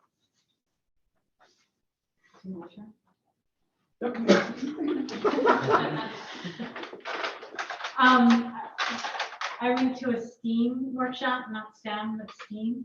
It was really interesting because they talked about the spaces, the strategies, and then the support. So I thought a lot about our Dream Fab, how it's working, how's it going. Well, two things stuck out for me for that particular workshop. And one was they offered teachers, if they read particular books about flexible learning, that they were provided a grant of $1,000 to buy furniture to make it more flexible in the classroom. So I thought that was a really neat thing that they were doing. The other thing that was something that I had never heard of is called novel engineering through Tufts University. And it's about reading novels, but engineering solutions or building solutions after reading the novel. So it's a course that you take, but I thought I had never thought of something like that. We build all the time with engineering, but I like having the arts in there too. And I thought a lot about Miss Fuchsia and all the wonderful things she's done this year in her creativity. And how can we continue carrying that forward and including the arts for the whole student instead of just the STEM. So we do a great job with it, you know, and coding and all those things, but how can we continue to grow?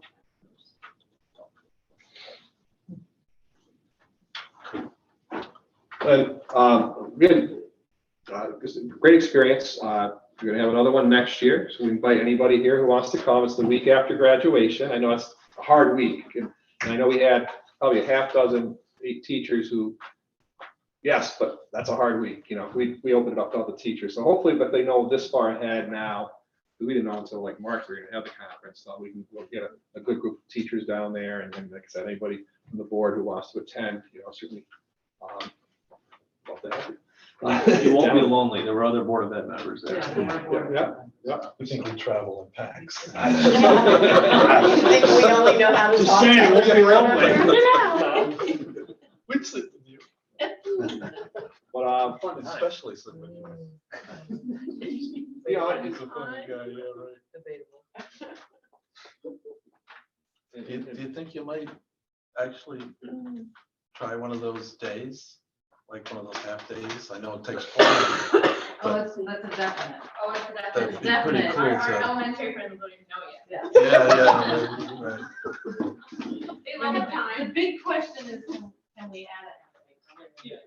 But Which I know we know what you all. hate. rather than these 20. It's not us that hate, it's the parents that really, they just, afternoon childcare is super hard. well, that's part of the equation, so can we provide that afternoon childcare? You mean add a half day to the calendar, not take a half away.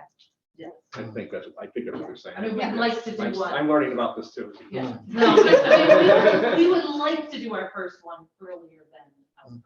December? is Yeah, the first? yeah, that's the problem, I- first half day. Yeah, so it's like in October, like December, March, June. May to May. Yeah.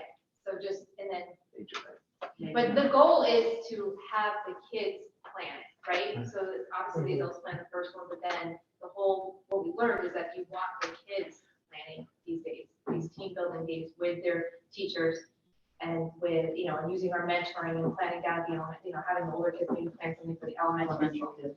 I think we think it would be great and it bridges everything. It's fun. This ties into another, the theme of the whole 2025 initiative in our 2030 destination and our attributes, is this idea of students being the co-authors of their learning and their future. And so how do we make them co-authors of these days? Our participatory budget thing we do with the seventh graders is some of you've been to those are just fun to watch those kids. I mean, I don't know if I, you know, as a seventh grader stand up in front of 400 of my peers and present. I think we should have, you know, nicer water fountains or more equipment in the recess area, whatever they're presenting on. But how do we continue to grow and to make our kids more confident in themselves, to be advocates for themselves? I think I think this is huge. You know, as a parent, I'll say, you know, I'm constantly pushing, you know, even my adult kids, you got to advocate for yourself. You're it. You know, you're your, you know, chief advocate there. So how do we help our kids develop those skills and have those experiences when they're safe here with us to do that? So, so again, it was a great conference. You know, it was just great to learn amongst colleagues. It was a great affirmation for the work we're doing here at CA. You know, I say we, all 240 people who are working here in the board and such. You know, Bill's not here, but he wrote some comments down. He just kind of said, CA's leading the way when it comes to what we offer our students, preparing them. I think Ryan mentioned that one. You know, the world that we live in is not the same as it was 20 years ago. So why are we trying to make education teach the same as it was then? We talked about that, future directive. And they just mentioned about our presentation. So, and just a running joke that we kept getting stopped out in the halls or different by the people who were there, just wanted to talk about what we were doing there. Because we had an hour, it wasn't enough time. It certainly wasn't close. We tried to pack so much in there, but We were pretty much famous. Modest. That's his number one attribute. It was a nice busy conference. In fact, all I could do was just wave across the lobby at this really smart looking math teacher from Kanjahari. I heard about that. You know, I mean, I was like just didn't get a chance to really talk to her when she was there, but her superintendent talked to us and emailed me the next day, says, when can we come? That's what she said. Yeah. She said that they were asking and, Yeah. And in Red Hook, you know, on the other side of the Hudson, they were, you know, they're flying over us. I mean, when can we come? We're coming up there. We wanted to, you know, so that's just, again, let's celebrate that, you know. We tend to let the other things get in our way. But I think, how do we celebrate? How do we promote it, to our own community? Because sometimes we don't realize how green the grass is here at CA. I think it's as green as any artificial turf, you can get. Not that we shouldn't have any, but that's another day. And again, when I say celebrate, it's not me, it's not, it's everybody, because it's, we're just sharing what we're doing. And when I say what we're doing, we're sharing what Melissa Durant's doing in elementary STEM, or what Kirsten Roberg's doing with some cool stuff in third grade, whatever it might be. That's what we're sharing. So somebody did mention site visit. I know you're aware of that. So we are hosting a site visit October. The whole thing is September 4th, September 2nd to the 4th, but they're going to be here CA on the 3rd, Monday the 3rd in the morning Of October. So I will remind. I'll actually send you guys a calendar invite, because I'd love to have some of you there. We're still in the planning stages of all, because it's probably only going to be like maybe 40, but who knows how many people will show up? The more the merrier. But typically they get about 40 people to come to one of these events. It's actually aligned to the what they call the Transformational Leadership Consortium of superintendents, which we're a part of, amongst a couple of those. And these are, for, let's say, for $2,000, you get monthly you get monthly Zooms with friends from all over the country to talk about those topics. Like we are going with SEL cohort. So I know they get onto the Zoom, but it's just conversations, we'll listening to speakers and such. And now they added back site visits because of COVID. We kind of shut that down. There were virtual site visits, which we actually did one this past December. We did a virtual site visit, which is, as good as it can be, but it was kind of cool. So we're hosting a site visit. We will go to some as well. Those actually, it's interesting how ASA does this, just, I know, for money reasons. So if we decide to, let's say Freya wants to go to a site visit and wherever, they then refund us from our dues. So there's like no cost, there's no like conference cost, but they'll also say, we'll give you a couple X number of dollars back for travel costs as well. So that's not a bad gig. Are the kids in this building when we have this site? Yes. Yeah. That's what we showcase. I mean, we hope to have kids presenting, during that time. So, they'll all be. Oh, well, that's all I was thinking instantly, was how many extra people will we have in here? Yeah, I mean, so that's part of our organization. That's how we're gonna plan it. We're gonna have different groups visiting, so not like 40 people all of a sudden showing up to one first grade classroom. That'd be kind of weird. That'd be fun. Yeah. So, but when I mentioned go-kart track, Ryan will and drive. disc golf course, weather permitting, so that could bring them all in. I don't know. But, Yeah, David. but I think we all know it's not about the track, it's about the kids taking pieces of steel and making a go-kart from scratch. Pretty incredible stuff. So you haven't talked to the staff yet, obviously, they're not here, but I wonder about getting some of this information out. You think about how to get it to the staff, the things that other people, it must be reaffirming to go to something like that and have so many people from around the country come and ask you about it. So it almost makes me think, like, if you wrote down the things that people asked you and where they were from, and then shared with the staff that there's people in Virginia who want to know how you do STEM, and there's people in Louisiana who want to know how you built a go-kart. It just might be a good idea. To play, to really. Right. I'm just picturing my brain like little, like the clouds that come out of comic strips, the questions they're asking. Yeah. So people feel, like you said, feel good about what they're doing, and if it's so far ahead of the curve.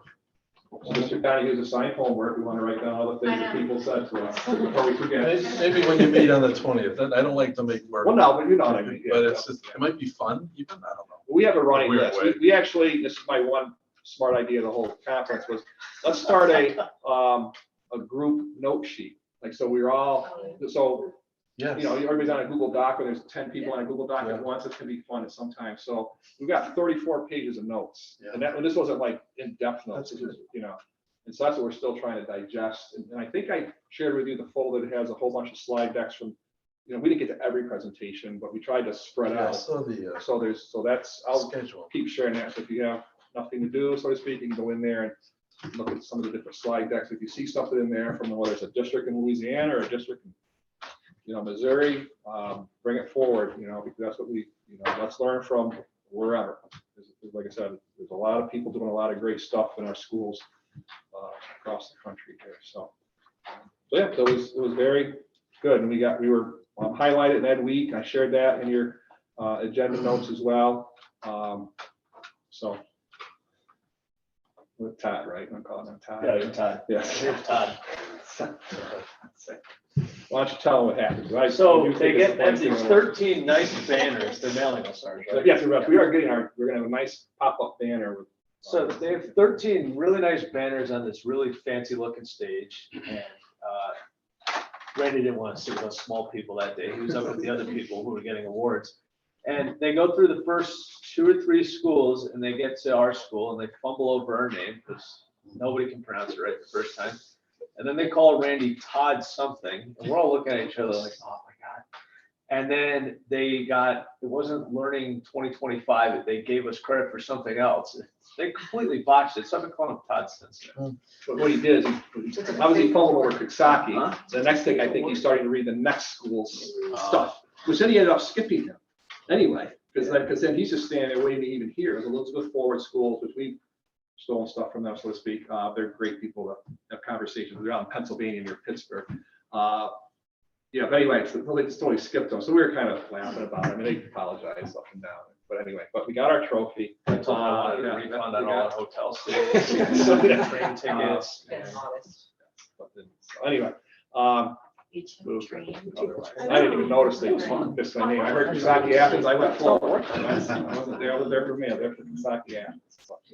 I think it was about a little over 1,000 people there. Again, the first time, 125, 130 districts were there represented. They hope to almost double it next year, and not quite. So we're excited to be part of it. And like I said, we were recognized for being a future directed, future focused district. And I mentioned to the team, I said, let's as a charge to us, see if we can become a lighthouse district for one of those other 8 areas next year.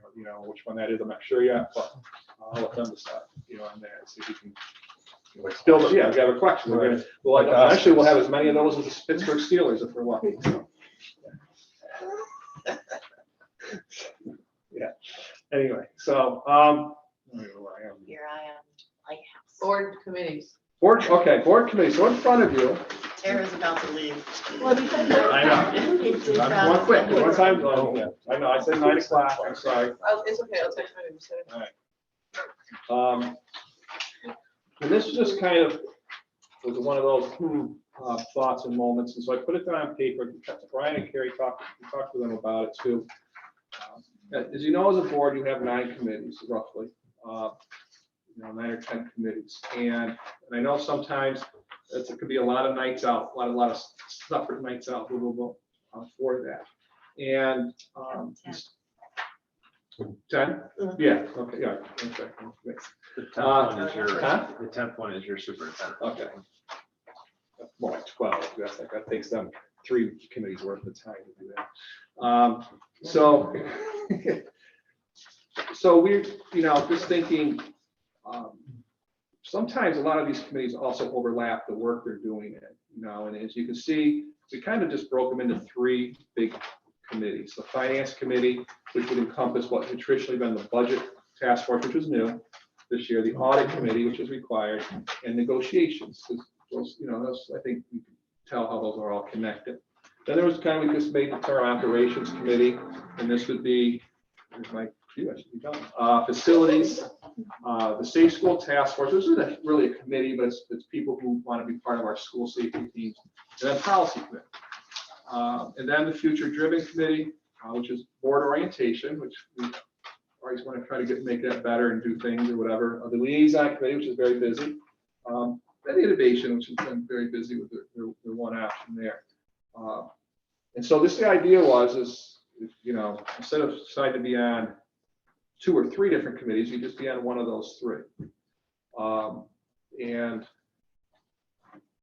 less nights out, basically, would be the goal here. Ryan was talking, and I think what the thought would be too, and again, it's your call, we're just offering this as a suggestion, that you know, because I know some of you like to be on this and that, and there might be, Yeah, you know, and so maybe we do have or a better way of saying it, an agreement that you can just switch every year. You rotate through them with 3 different committees. So it's just an idea. We wanted to present it out, trying to reduce the number of nights out for you folks, for that, and to kind of zero in on the focus. And what the spark of this was, in all honesty, is I was out controlling different school websites for something. I don't even remember what it was for. It was something to do with the board. You might have been looking at board docs, schools that had board docs. I don't know. And like I was noticing some of these much larger schools only had maybe like 3 or 4 committees and boards.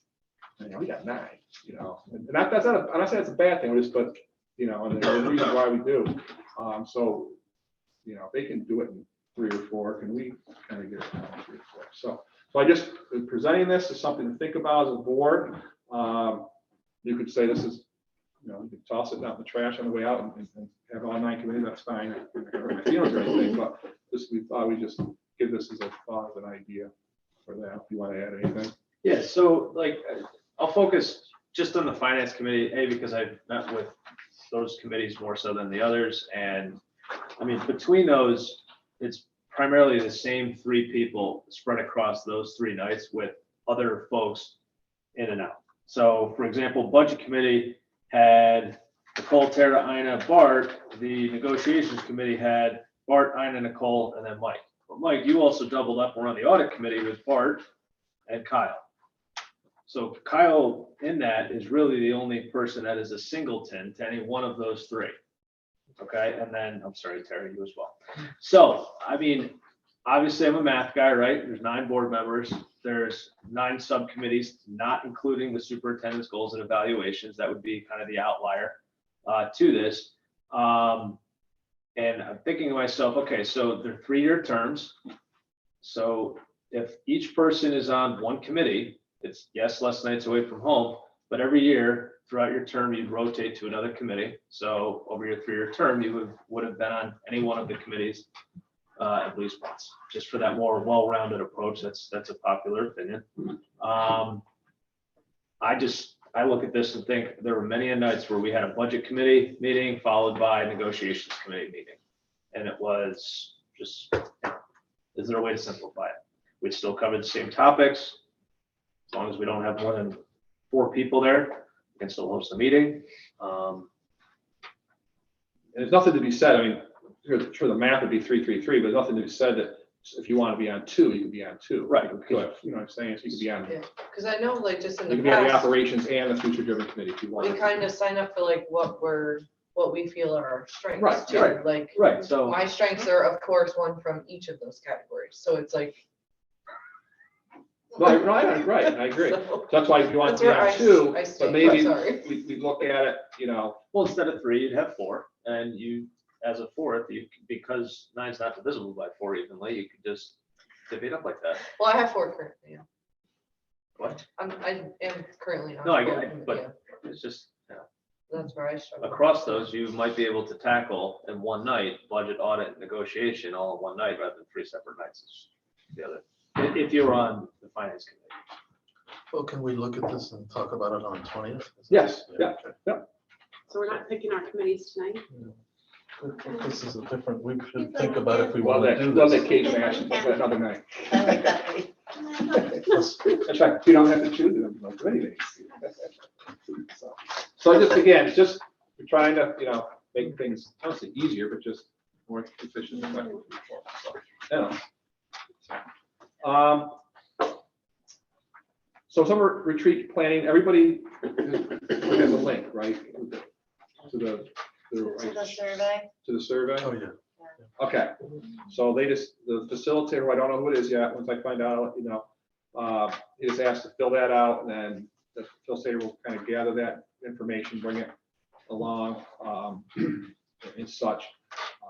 In the meantime, if you want to just let me know if there's anything specific you definitely want them to hit on, let Jamie and Mike know, so we can, we'll start organizing it for that. So right now the plan is we'll start with a meal at 5:30, and then kind of transition into the work, and I said, we're done by 9. So I told him that, so then he can blame him instead of me, for that. So, it's your night. So if you got thoughts or ideas, and there's a sheet too, you could add your thoughts or topics you think are important. For the retreat. Okay. Assistant coaches. So something we've been banding around a little bit, Mr. Wilkinson and Ryan and myself. And so in your packet was just again, it's a draft kind of proposal. It's like an initial, here's the information on this. I know we've had conversations in the past about coaching staffs and supervision and things like that. I know Bart's brought it up a couple times. So we try to address these things. The idea is basically, can we add an additional, we're just calling like generically an assistant coach for a program. So it wouldn't be like a varsity assistant or JV, it'd be a baseball assistant or a soccer assistant coach for most of those programs that have decent numbers.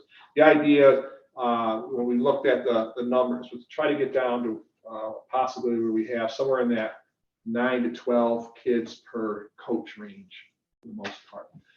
So some teams don't need more coaches because they're already there for that. So that's kind of a general overview of the idea here. And again, I think most of you understand the reasons why. More supervision is always a good thing. More, it's just like having 2 teachers in a classroom, an extra teacher on the field or on the court is good. The supervision, of course, as parents, they've been in a situation, you're in a away game and somebody gets hurt and there's just one coach there, that kind of puts everybody in a lurch a little bit there.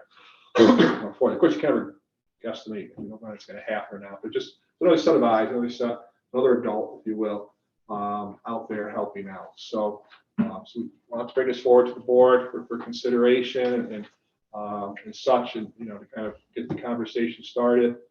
If you want us to continue to pursue it, we will. If not, kind of up to you. I think it's a good idea. Discussion on it now, and that's up to you. Was this The originally funding all- is manageable. Something we have to look into, yes. Okay. Yeah. It would just be one.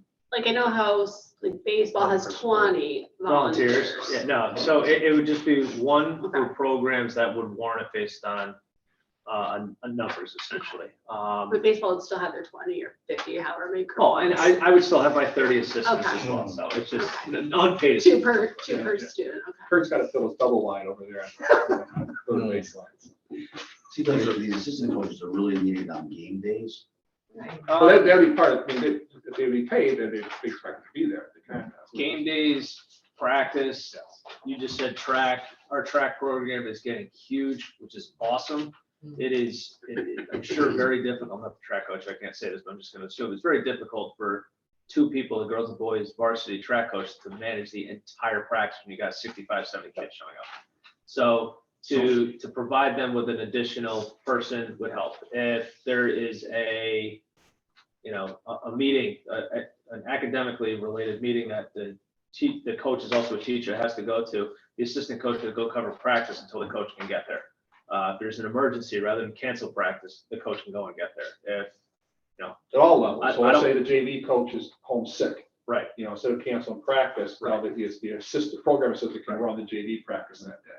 But what I noticed on the JV level, middle school level, is that they have one coach during game day and a player gets injured. Right, yep. So he has to attend to the player for 25 minutes. Meanwhile, nobody's coaching the kids on the field. right. So that has happened. And one of my experiences, I was coaching JV soccer. We were at Maple Hill. I had to go with a kid in an ambulance to the hospital because his parents weren't there. Thankfully, the soccer fields butt up against each other. If we were at the Conic Hills, where their fields are apart, I would have had to leave the kids with my volunteer assistant, which I'm told is a big no-no.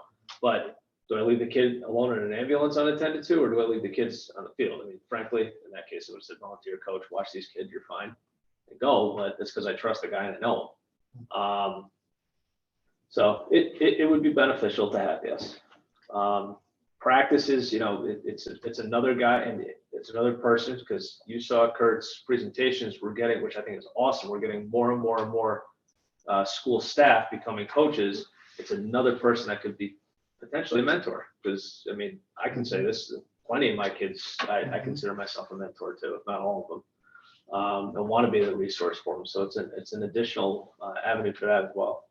Would these assistant coaches have a similar, like if an internal teacher wanted that position, but you know, maybe the coach had someone else in mind with a different set of skills, would that still go to the internal person first?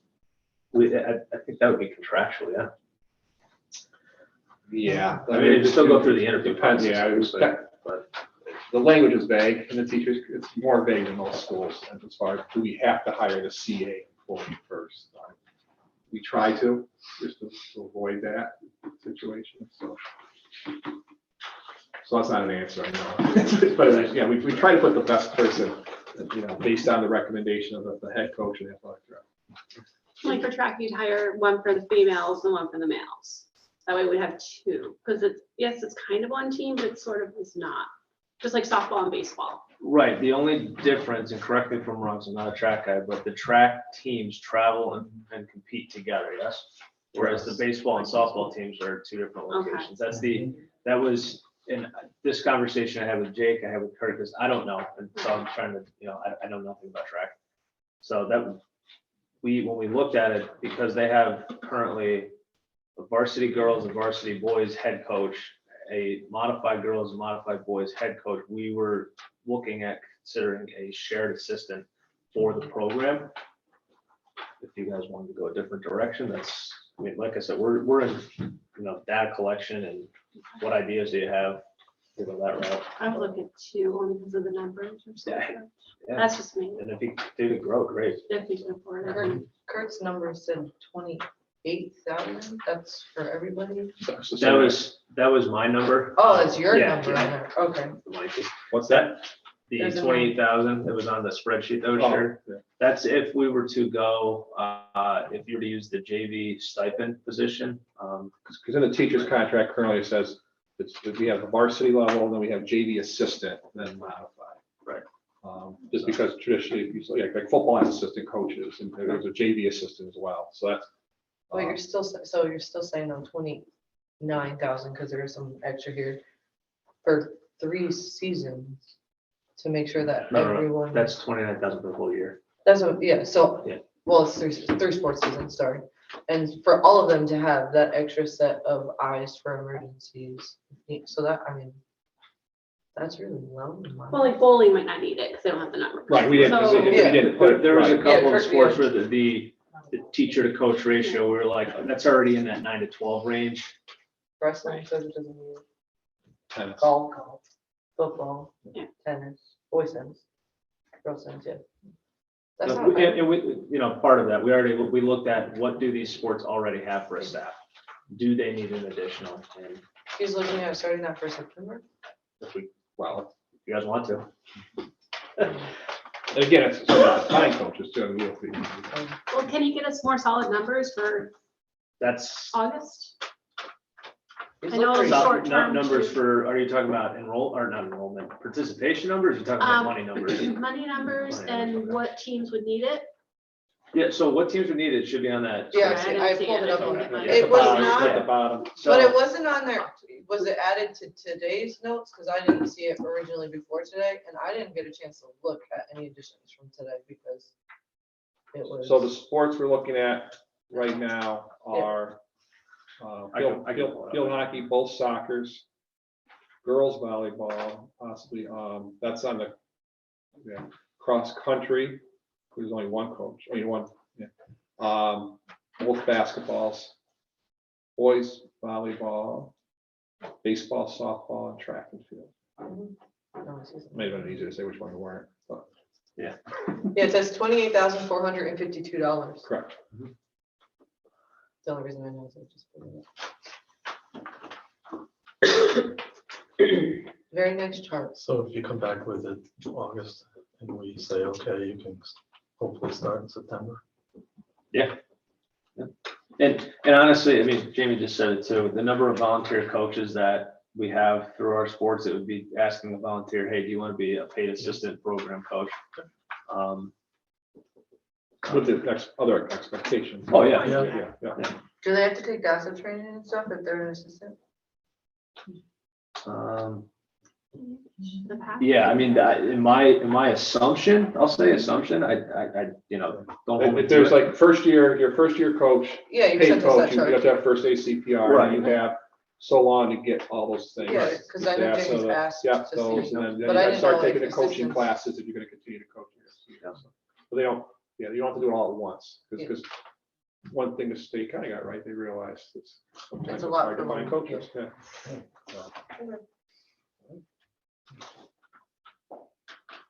Then finally, board docs.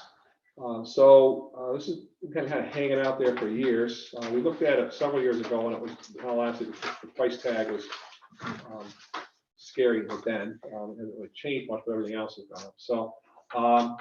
So we're looking to implement using board doc. There's a hyperlink there. A lot of schools use it. So what it means for the board members, you'll have it, basically just click on a link, you'll sign in, it'll be like famous, and then everything will be there. So all the agendas, not just this, like the current one, but you can go back and look as well. So all the agendas will be there, all the documents and supporting will be organized, in a different, fashion. It should hopefully be easier for you to find what you're looking for in there. Some other great features is our policy book. We'll be able to get that straightened out and organized in there. And not just for you, but for the public as well. So if you ever just want to Google some districts that have a Google Doc, or board docs, you can go on. It's just easier to find things for the public as well. It's for the backside for the board, in there. For meetings, it'll help, as far as getting the minutes done and such, because it just allows the district clerk to be to work right within the agenda. Nobody sees it, what's going on, but the district clerk can go right through the agenda and literally input the yeas and nays and all this information right in there. So have to create another document. That's what's going on right now. So you get your agenda with notes, and then we get a regular agenda to the public, and then we go back and take one of those to make the minutes. So there's 3 Google Docs floating out there all at one time, which can get dangerous if you send out the wrong one. So this will streamline all that. So we just kind of move forward with that as we get closer to implementation. They'll train. I don't think it seems like there's a lot here, but we'll walk it through. It also allow you at the board meetings, and we'll make sure you all have devices to kind of access everything too. Very easy, like just click, find it, click as you're going through the board minutes. So that's all I have. All right. If I went over, I can do that. Okay. Sleepy Hollow Lake tax certiorari, we have the update. They have received the documents, the end. That was the update this time. They have received the documents. They are passing along to a judge. They hope to have an answer by September. That was our latest update, which in legal terms said different things, but to me sounded the same exact as the last one. The tax levy, you'll see that in your business matters section. The tax levy, I just put it on there as Leslie had done in the past to formalize it in the new fiscal year. So that has not changed from what was voted upon at the May meet or at the May vote. Any questions so far? Okay. Labor relations contracts. You guys have seen a couple of these in the past. The Skodak, HFM BOCES, FDH BOCES. With the acquisition of these 3 contracts, our portion of the labor relations contract is basically a wash. So with the amount that we are receiving from these other districts compared to what we are paying Kevin and Robert, thank you. Sorry, Robert, if you're watching. It's a wash. So we end up not really paying them anything, which is great considering the work that they're doing for us. Preliminary tax rates, I was able to pull the equalization rates for the 4 towns. I was also able to pull from the county the 4 taxable amounts for each of the 4 towns within our district. I will give you the preliminary rates now. It's also in that update. There's a link on there. If that's not working for you, please let me know. I'll be happy to share the spreadsheet with you. Athens will be $17.76 per thousand. Caro, $28.27 per thousand. Coxsackie, $27.41 per thousand. New Baltimore, $25.92 per thousand at this time. Percent increases for you Athens folks, the decrease from last year. Changes where Athens is a negative 1.37% change. Caro is a 1.26% increase. Coxsackie is a 5.54% increase. New Baltimore, a 2.16% increase. And again, a lot of that, I went over in my prestigious video that I know you guys have all watched 15 times. A lot of that is heavily dependent on your equalization rates. The equalization rates in Athens dropped 12 percentage points, and Caro dropped, about 10 percentage points. Coxsackie about 12 percentage points, and New Baltimore about 11 percentage points. So again, equalization rates is basically a measure of what is your house assessed at versus what is it selling for. If your equalization rate is say 50% and your house is assessed at $200,000, that means on the market it's selling for $400,000. That's in a nutshell what equalization rate stands for. Does anybody have any questions on that right now? Those will be finalized. I'm sure there will be minor changes. Last year we got those numbers on August the 11th. So around that time frame, I should have updated and hard numbers for you guys to push forward before tax season this fall.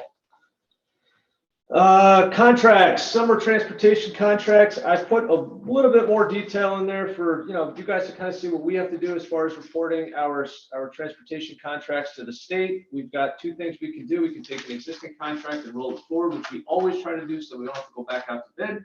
Or if we do have to go back out to bid like we did this year for one of them, we just have to send in a different form to the state with the bid itself. Just want to throw those in there for you guys. And so next year I look at those and know what to do again.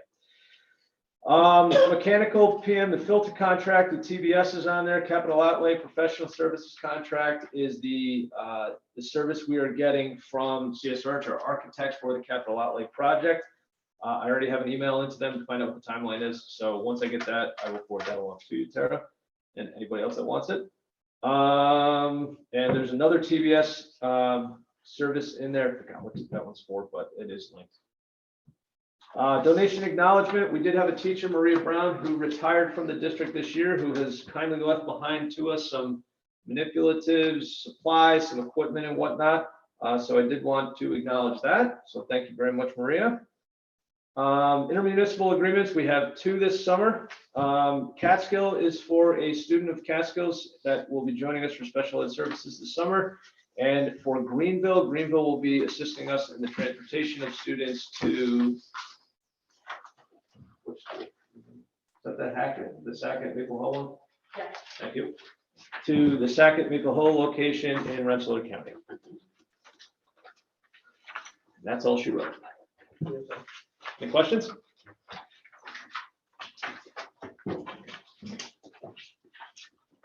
Okay, if the principals and directors would like to share anything of note with us. I'm actually going to turn mine over to Jim Martino because he's starting middle school this summer and it's housed at a CE and all the other buildings, so he has probably a lot to say. Thanks, Jeff. Summer school is off to a great start. We have 156 students that have already started, and we have about 175 students that have started, 25 that are coming for camp convention.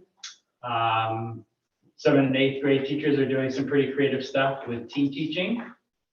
4th grade teacher is doing stuff with all like games, remember like Connect 4 and Battleship, just to look at how do you work with other kids, because we haven't been doing that in a long time.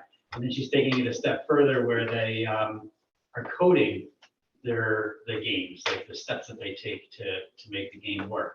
So totally different approach to a 4th grade elementary class. Mr. Crawford is doing some pretty awesome stuff with the go-kart. The kids have building the go-kart right now. There's some really fantastic opportunity for these kids. The special ed kids are doing a great job. They're doing different things in the buildings. It's busy. Okay, thank you. For my time. Karen, are you talking about? She's gonna toss it to you. I know, you pass it off to Jim, but I don't want to steal any thunder. You're not stealing any thunder. You know, I actually panicked a little bit when we were asked to provide an update, because we had a meeting not long ago, and we gave a June update, and then I was like, we did a lot of, we crammed a lot of fun into the last 2 weeks of the middle school, and if you take a look at the good news, I just overloaded you, tried to overload you with, you know, pictures and kind of a glimpse of what the middle school was like the last 2 weeks of school.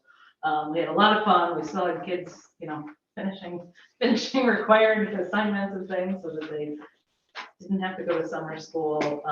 It was a nice end of the year. The weather was nice and kids had fun. You know, next year, if anybody wants to get under the splash tower, you're invited to come do that, but don't do it on a day when it's 63 degrees. It was, who would have thought? I did email the board because I got a text in. Yes, I did. It wasn't me. No, it was not It wasn't Freya. me. And my reaction was, why would they invite us to do that? What is? If it what were do 90, we it do? would have been a whole Your lot of son's a fun. senior. But the kids had a blast. You could see it from the pictures.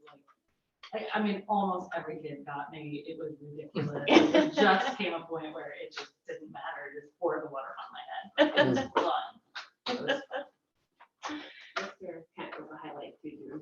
Oh yeah, Mr. Kent did, he sang My Life by Billy Joel as his final song. It was fantastic. It was really, really good.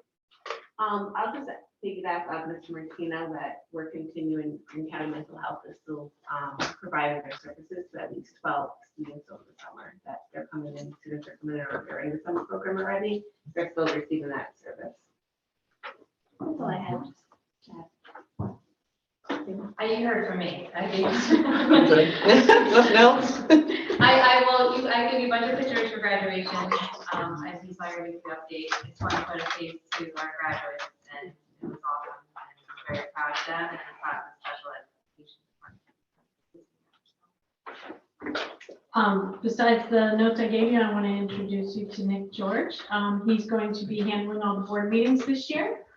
He's a new member to the team. We're very excited to have him. He comes with a lot of wonderful skills. He was actually sitting with the team for a couple of weeks, going through some training, and we nabbed him pretty quick. So we're excited to have him. Also wanted to mention that on July 26th, we're going to review 3 student management systems to see if there's something better in the world besides eSchool data. We have a plethora of teachers, administrators, and we're going to use 3 of our students that are interning with us this summer to be part of the team.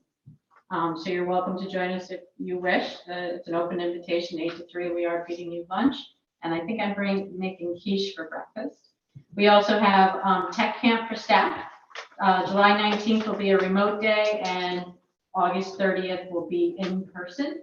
And that is a great opportunity for returning teachers and new teachers to sharpen up their skills or learn about new possibilities in their environment. So we're very excited about that.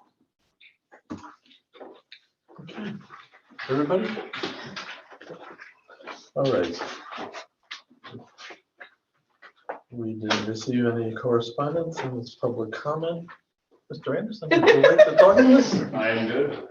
How are you This is tonight? just a night out for you, Mr. Anderson. We'll have to bring refreshments next time. All right, superintendent's recommendations. So we'll need a motion consent to approve A1, B1, 2, A, B, C, it's quite long, D, E, F, quite long,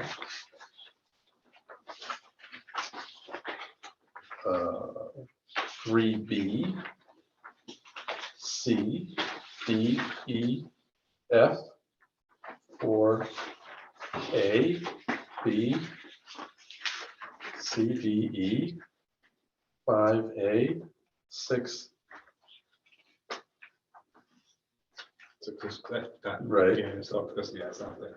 not 6, 7, A, 8, A, and B. So, Nope, no B. Randy, 8A1, that you have to change the year on there. Yes, right, so we'll get, for discussion. A motion for that? So, Second. I haven't decided. Any discussion? Do we need to create a position if we're not filling it for the business teacher? For B1? Let's just, yeah, we can do that now, that way we're ready. Okay, and then C20, can we remove that?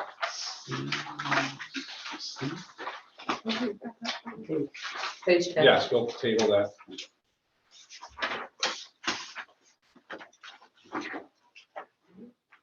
It's on page 10. Oh, I see. Page 10. And on other, just on A, right at the beginning, 8A, it should be, for the contract, should be 22 to 27. Oh, okay. I'm not gonna wait a year? No. Just kidding. Okay. What else do you want? Any other discussion?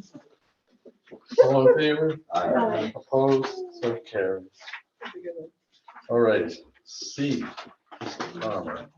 C1, motion to consent for C1, 2, 3, 4, 5, 6.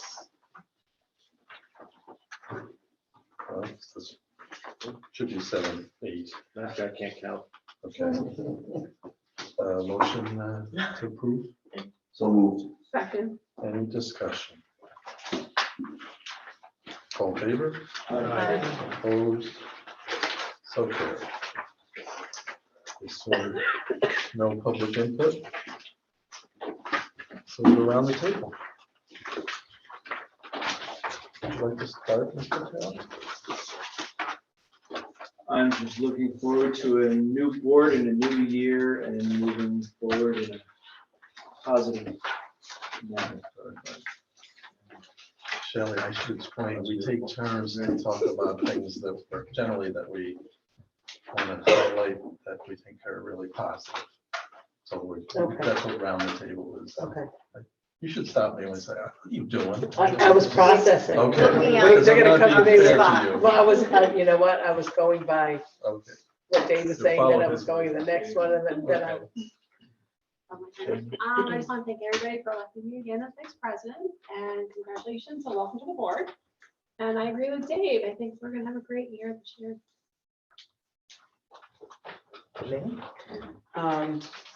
Thank you for the welcomes, and I'm just hoping I can learn very fast. There's a lot. So. Oh, my Sarah? God. I'm sorry. I'm just really excited that this summer it's kind of back to normal for the kids. Summer Rec has 120 kids signed up, and we get to see all of the kids when we go through for lunch, and we're eating in the lunchroom, and just things are way more normal for them, and they're having a blast. We can play games where they can be closer to each other, and just have a fun summer and get them excited for school in September. That's exciting. Good to hear about summer school off to a great start. Congratulations again to our senior class. It was a great night. A lot of nice speeches and nice send off for them. And yes, looking forward to a great year. Shelley, welcome. Thank you. Congratulations. Very But yeah, I just wanted to, say that how great it is that our campus here is is utilized by this community throughout the year. So summer rec being here, Henry Hudson using our fields for the summer. This, this campus is really important to the community. It's not just through the school year, but through the summer. So I appreciate everybody that's working hard to keep that going through the summer. The grounds guys taking a good care of the grass and the fields and everything. So that this school really is kind of the hub of our community and kind of where everything starts here. So shout out to everybody keeping that going through the summer. From what I read, it appears that our students that are enrolled in Questar BOCES programs is up. And I just want to congratulate our staff and directing our students to those opportunities that Questar BOCES offers. Okay, probably echoing everybody. Welcome, Shelley. And I too look forward to a good year. I think I got this packet and it was so thick with all the things that everybody's been doing. Like you said, probably the last 2 weeks or month, or just all the kids being honored and chosen for this and that and plays. And it's just phenomenal, all the things that they were involved in, and you, and so thanks to you at and your staff, the staff, for that, and certainly graduation was, I think, the evidence of the good outcomes that we saw of 104 kids, very smartly dressed, crossing the stage, and I'm always appreciative of those of you who know them so well, and how you came over, Jim, for your kids that you met kindergarten, now graduated, and it was just such, I was saying, it's just such good kids here. I don't know, I know I'm biased because my 3 kids went through here, and a lot of your kids are here. I see a lot of your names too, and different things, but it must have been very nice to go to this conference and hear so many people wish that they could learn from what we do, because I think that night was a big payoff for that. And so thanks everybody. And I'm going too long because Tara and Bart, I promised not to do that. So future meetings, the retreat, the 20th, here at 5:30. I'm not sure where here. I'll let you know. Let us If the AC is fixed in the high school library, we'll have it. Okay. Next regular meeting on the 18th. I'm sorry, the 11th. I'm reading and not thinking, and I asked for that. So here at 6:30. Does anyone have any questions on that we need to go in executive session? I do have You do. the one item besides CSCS one before we leave. Anything on CSC? Yeah, nothing for me. I know I've paid a lot. We appreciate you. That's it. Yes, thank you. And So why don't we then just motion to approve the CSE minutes? So, second. Any discussion? All in favor? Aye. Opposed, so carried. So we'll just have a quick executive session. Motion for that? Motion to go into executive session. Second? Okay. Otherwise, we're done. Good night.